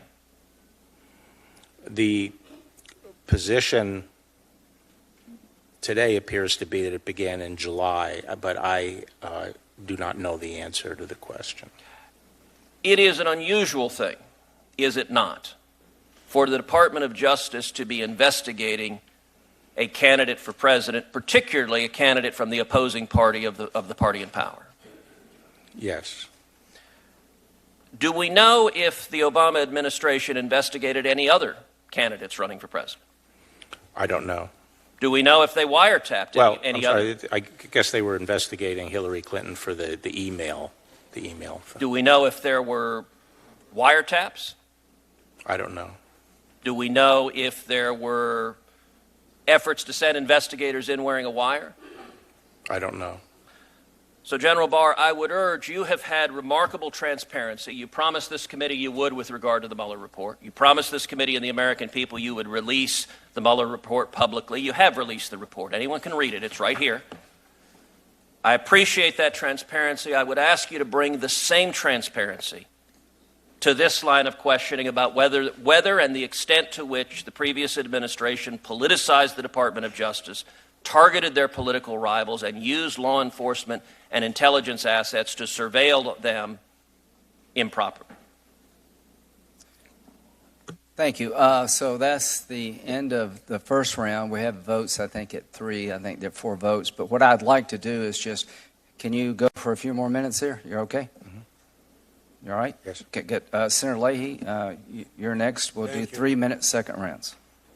Senator Feinstein noted that she felt the FBI would be derelict of duty if it did not investigate after learning from Australia, not the Trump administration, but Australia. The Trump campaign knew Russia had stolen Democratic emails before the victims knew. And they were told the Russians could insist on a campaign with the stolen emails. the FBI was right to look into it. That resulted, of course, in 37 indictments. But let me ask you, Mr. Barr, in your March 24 letter, you claim that the lack of evidence of an underlying crime bears on whether the president had the requisite intent to commit obstruction of justice.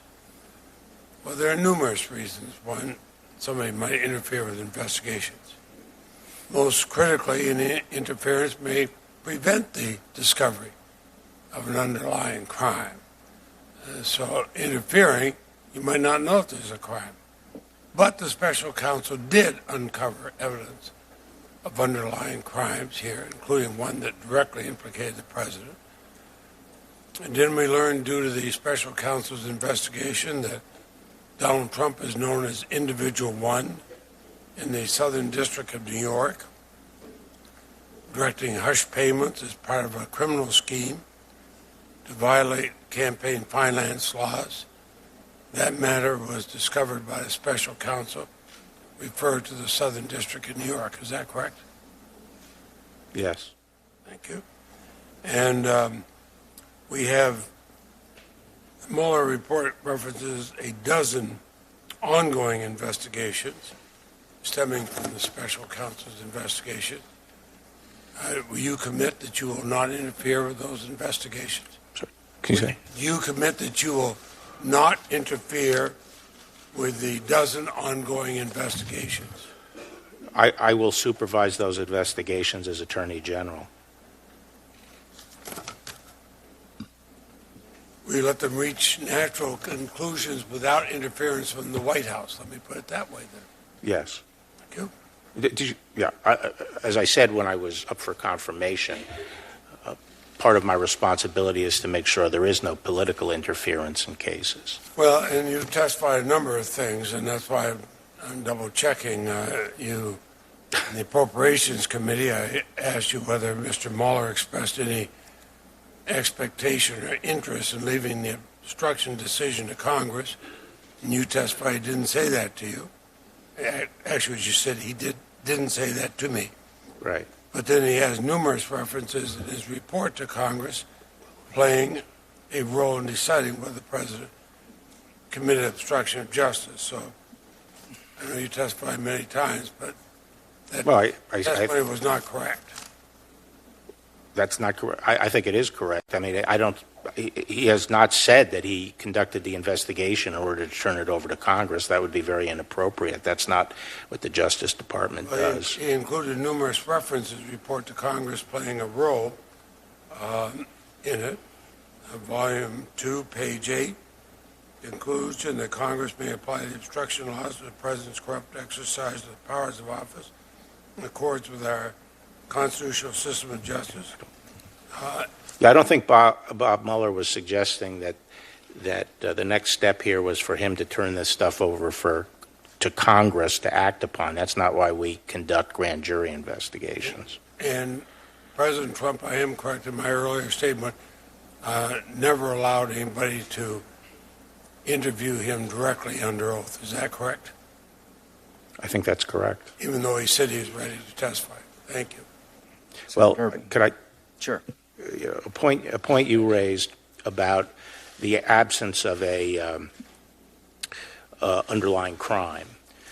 One point I was trying to make earlier is the absence of an underlying crime doesn't necessarily mean that there would be other motives for obstruction, although it gets a little bit harder to prove and more speculative as to what those motives might be. But the point I was trying to make earlier is that in the situation of the president, who has constitutional authority to supervise proceedings, if in fact a proceeding was not well-founded, if it was a groundless proceeding, if it was based on false allegations, the president does not have to sit there constitutionally and allow it to run its course.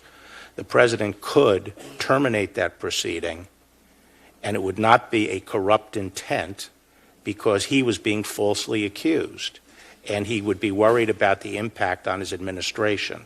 That's important because most of the obstruction claims that are being made here, or episodes, do involve the exercise of the president's constitutional authority, and we now know that he was being falsely accused. I don't agree with that, but that's okay. Thank you. General Mueller, I have two questions, if you don't mind. The Mueller, General Barr, I have two questions. The Mueller report describes the reasons why the FBI opened a counterintelligence investigation in July 2016 into Russian election interference. There have been many references to why they would do such a thing. By that date, the Democratic National Committee's server had been hacked and Russians had been deemed responsible. Some of the stolen emails had been released by WikiLeaks. A foreign government, the Australian government, had told our FBI that Trump foreign policy aide George Papadopoulos said he'd been contacted by a person on Russia's behalf offering to assist the Trump campaign by releasing information damaging to Hillary Clinton. That was all in the Mueller report. Do you believe that it was an appropriate predicate for opening a counterintelligence investigation to determine whether Russia had targeted people on the Trump campaign to offer hacked information that might impact a presidential election? I'd have to see exactly what the report was from Downer, the Australian Downer, and exactly what he quoted Papadopoulos as saying. But from what you just read, I'm not sure what the correlation was between the Russians having dirt and jumping to the conclusion that that suggested foreknowledge of the hacking. According to Mr. Mueller and his report, this involvement of Trump foreign policy aide George Papadopoulos had something to do with their conclusion. I'd like to ask you a separate issue. It's been reported that on April 16th, you received a waiver to participate in the investigation and litigation of the so-called 1MDB matter. This is an investigation into a Malaysian company for alleged money laundering. According to news reports, as part of this investigation, the U.S. Attorney's Office for the Eastern District of New York is investigating whether a Malaysian national illegally donated to the Trump Inaugural Committee with money taken from 1MDB. You sought a waiver to participate in this matter, even though your former law firm, Kirkland & Ellis, represents an entity involved in the investigation, namely Goldman Sachs. How many waivers have you received to allow you to participate in matters or investigations involving Trump businesses, the Trump campaign, or the Trump Inaugural Committee? None. You did seek a waiver in this case? Actually, the impetus, as I recall, and people should jump me if I'm wrong, but it didn't come from me. I was asked to seek a waiver in this case. Do you see the problem if the issue is whether or not a money laundering operation in Malaysia is sending money to the Trump Inaugural Committee, that as Attorney General of the United States you may not want to involve yourself in this? Well, no, I don't.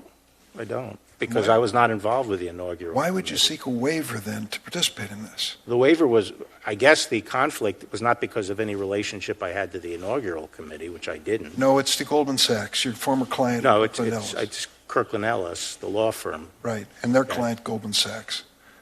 I just don't understand why you would touch that hot stove. Well, that's a good... You sought the waiver. That's why I'm asking the question.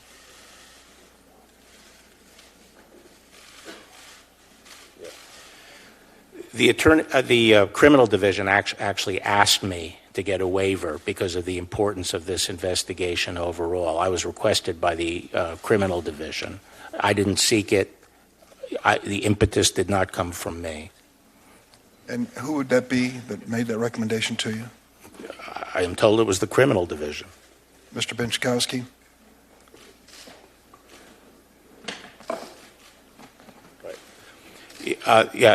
He was the head of the criminal division, but before apparently they discussed it with the career ethics official, and they made the recommendation.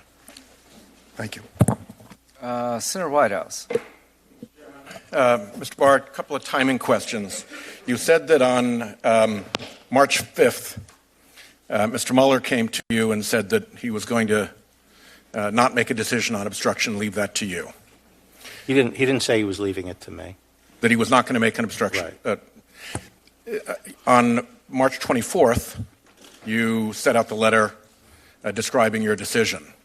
Somewhere between March 5th and March 24th, you made that decision. When was that?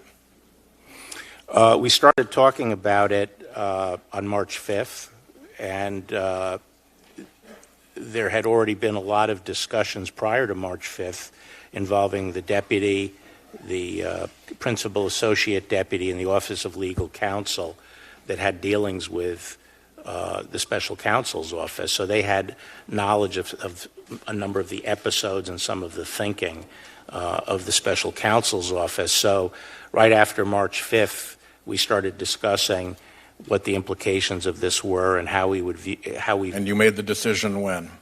Probably on Sunday, the 24th. That was the day the letter came out. Yes. You We made the decision didn't and make the decision until the letter came out? You must No, have told no. somebody how to write the letter. You couldn't. When did you actually decide that there was no obstruction? The 24th. Okay. When did you get the first draft of the Mueller report? The first, it wasn't a draft, we got the final. The first version of it that you saw? Well, the only version of it I saw. Okay, the only version of it you saw. When you do first? The 22nd. The 22nd. Now, you told Senator Harris that you made your decision on the obstruction charge, you and Rosenstein, based on the Mueller report. Do I correctly infer that you made that decision then between the 22nd and the 24th? Well, we had a lot of discussions about it before the 22nd, but the final decision was made on the 24th. And you didn't We had more than report 2.5 until days. the 22nd. We had more than 2.5 days to consider this. OLC had already done a lot of thinking about some of these issues, even before we got the report, and even before March 5th. They had been in regular contact. The department had been in regular contact with Mueller's people and understood, a lot of their thinking. The OLC was looking into the Mueller investigation while it was going on and witting of the evidence that they were gathering on obstruction.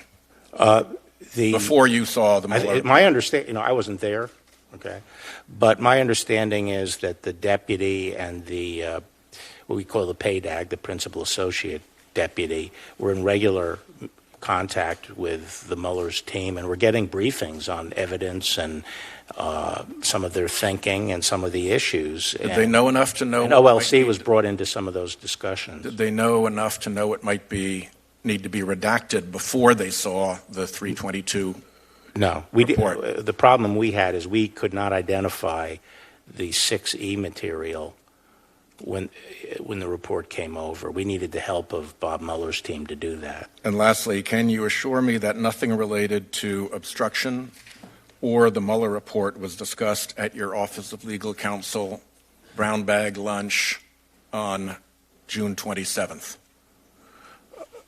Nothing about what? Nothing about the obstruction issue and nothing about the Mueller report itself was discussed when you had a brown bag lunch on June 27th with OLC? Yeah, I mean, we didn't discuss anything having to do with the Mueller report or Mueller's eventual position on obstruction. Did you discuss your obstruction memo? I forgot if it was then, but I think I've previously said that I mentioned that I had a memo and was sending it to You head of OLC. have not yet said that it was mentioned at this OLC. I don't think. Well, it was not at the brown bag lunch. No. My time is up.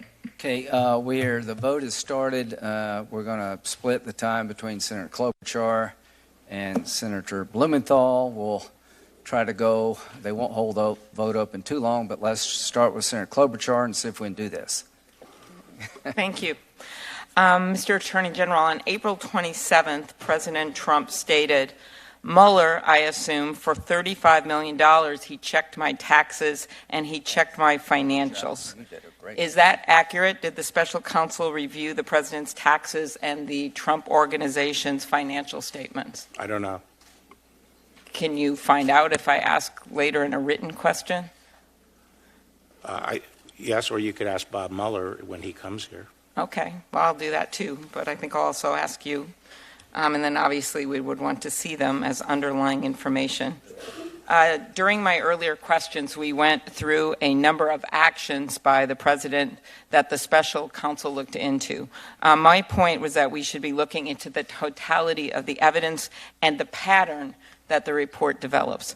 On page 13 of volume 2, the special counsel instructs that we do something similar. The report says, and this is a quote, "Circumstantial evidence that illuminates intent may include a pattern of potentially obstructive acts." On this point, the report cites 3 U.S. cases, U.S. v. Frankhauser, U.S. v. Arnold, and U.S. v. Santolo. Do you agree that obstruction law allows for intent to be informed by a pattern of potentially obstructive acts? Well, intent eventually has to be established by proof beyond a reasonable doubt. Obviously, some inferences can be drawn from circumstantial evidence that can contribute to an overall determination of proof beyond a reasonable doubt.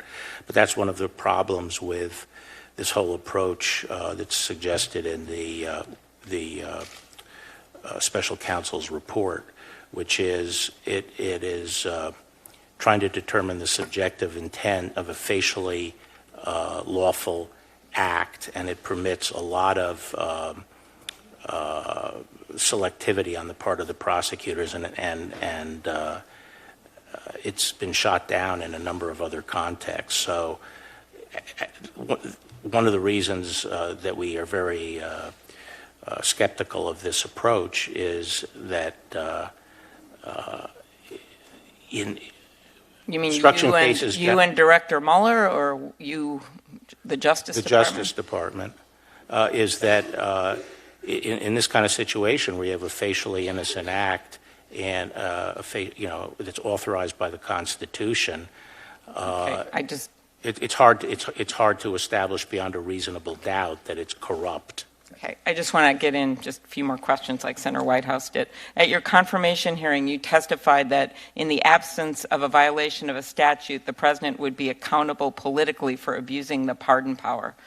How do you reconcile your suggestion that political accountability is available when the administration is refusing to comply with subpoenas and asserting executive privilege to stand in the way of that very accountability? As to a pardon?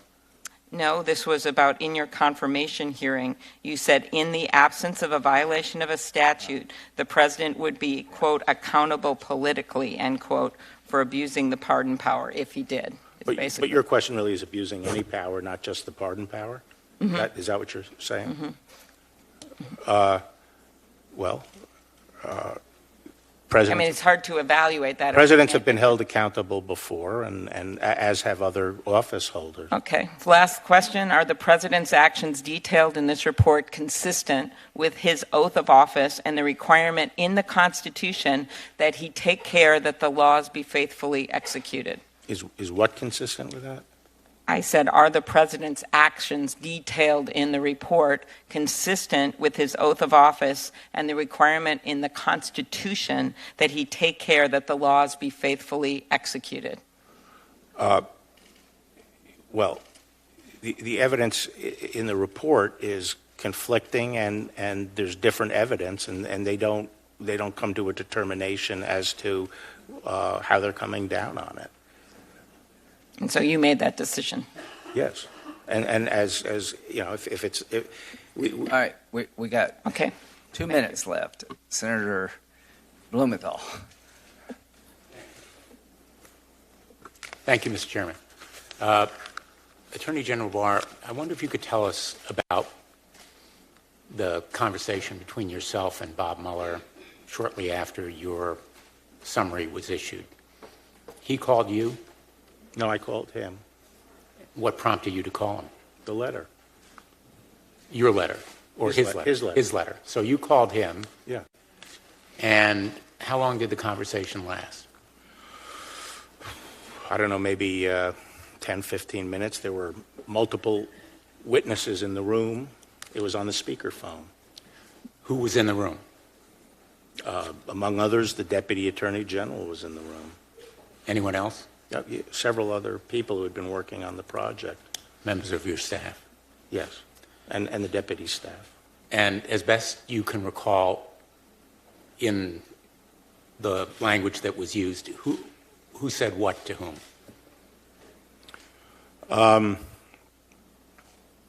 I said, Bob, what's with the letter?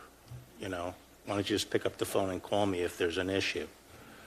And he said that they were concerned about the way the media was playing this and felt that it was important to get out the summaries, which they felt would put their work in proper context and avoid some of the confusion that was emerging. And I asked him if he felt that my letter was misleading or inaccurate, and he said no, that the press, he felt that the press coverage was, and it was, and that a more complete picture of his thoughts and the context and so forth would deal with that.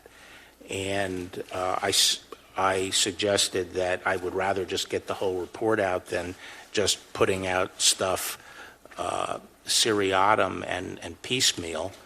And but I said I would think about it some more. And the next day I put out a letter that made it clear that no one should read the March 24th letter as a summary of the overall report, and that a full account of Mueller's thinking was going to be in the report, and everyone would have access to it. But there's nothing in Robert Mueller's letter to you about the press. His complaint to you is about your characterization of the report, correct? Well, the letter speaks for itself. It does. And in fact, in response to your question, why not just pick up the phone? This letter was an extraordinary act. A career prosecutor rebuking the Attorney General of the United States, memorializing in writing, right? I know of no other instance of that happening. Do you? I don't consider Bob at this stage a career prosecutor. He's had a career as a prosecutor. Well, he's a very eminent prosecutor. He was the head of the FBI for 12 years. He's a career he's had a law enforcement professional. Right. Yep. I know of no other instance of. But he was also a political appointee, and he was a political appointee with me at the Department of Justice. The letter's a bit snitty, and I think it was probably written by one of his staff people. Did you make a memorandum of your conversation? Huh? Did you make a memorandum? No, I didn't. Or did anyone else? What? Did anyone, either you or anyone on your staff, memorialize your conversation with Robert Mueller? Yes. Who did that? There were notes taken of the call. May we have those notes? No. Why not? Why should you have them? I'll tell you, we got to end this, but I'm going to write a letter to Mr. Mueller, and I'm going to ask him, is there anything you said about that conversation he disagrees with? And if there is, he can come and tell us. Right. So the hearing is now over. And If I Senator may Blumenthal, I promise you that if there's any, Mr. Mueller will have a chance to make sure that the conversation relayed by Attorney General Barr is accurate. And I'm going to give him a chance to correct anything you said that he finds misleading or inaccurate, and that will be it. Okay. 5 seconds. Attorney General Barr, I just want to thank you for your service to our country, and I especially today want to thank you for your civility and your composure amidst what has been a needlessly and unfairly hostile environment. Your professionalism has been remarkable. I'm grateful. Thank you. From my point of view, it was pretty interesting, and it got off in a ditch every now and then, but generally speaking, the committee did pretty good, and this is what democracy is all about. Thank you for being our Attorney General. Thank you, Mr. Chairman.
And that will be it. I thought the Attorney General did a very good job. I thought the committee asked very good, hard probing questions.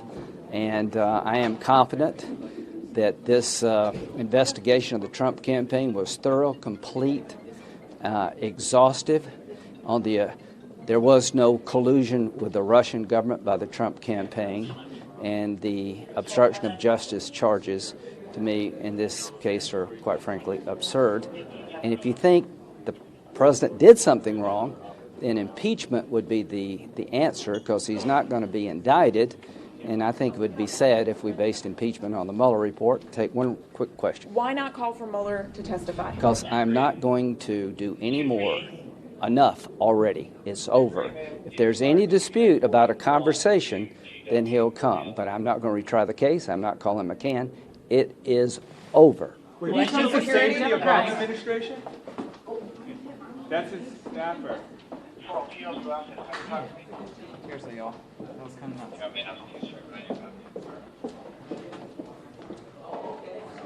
Has he moved? Are we done? Are we still closed down? Yes. Hi, Senator. Hi. Thank you. Senator. So, on the way in, you said you were going to base a decision about whether or not Barr should resign based on what you heard today. William Barr did nothing to reassure me that he's telling the truth to the American people. And I'm going to be talking to my colleagues, but I think that he really owes the American people a better explanation.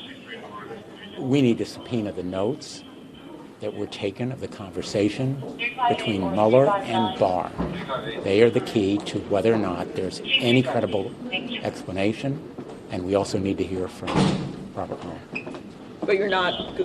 But should he resign? Yes or no? I think he probably has exhausted his credibility. I thought he was unfit to serve when he was appointed. I opposed his nomination. I think he probably should resign.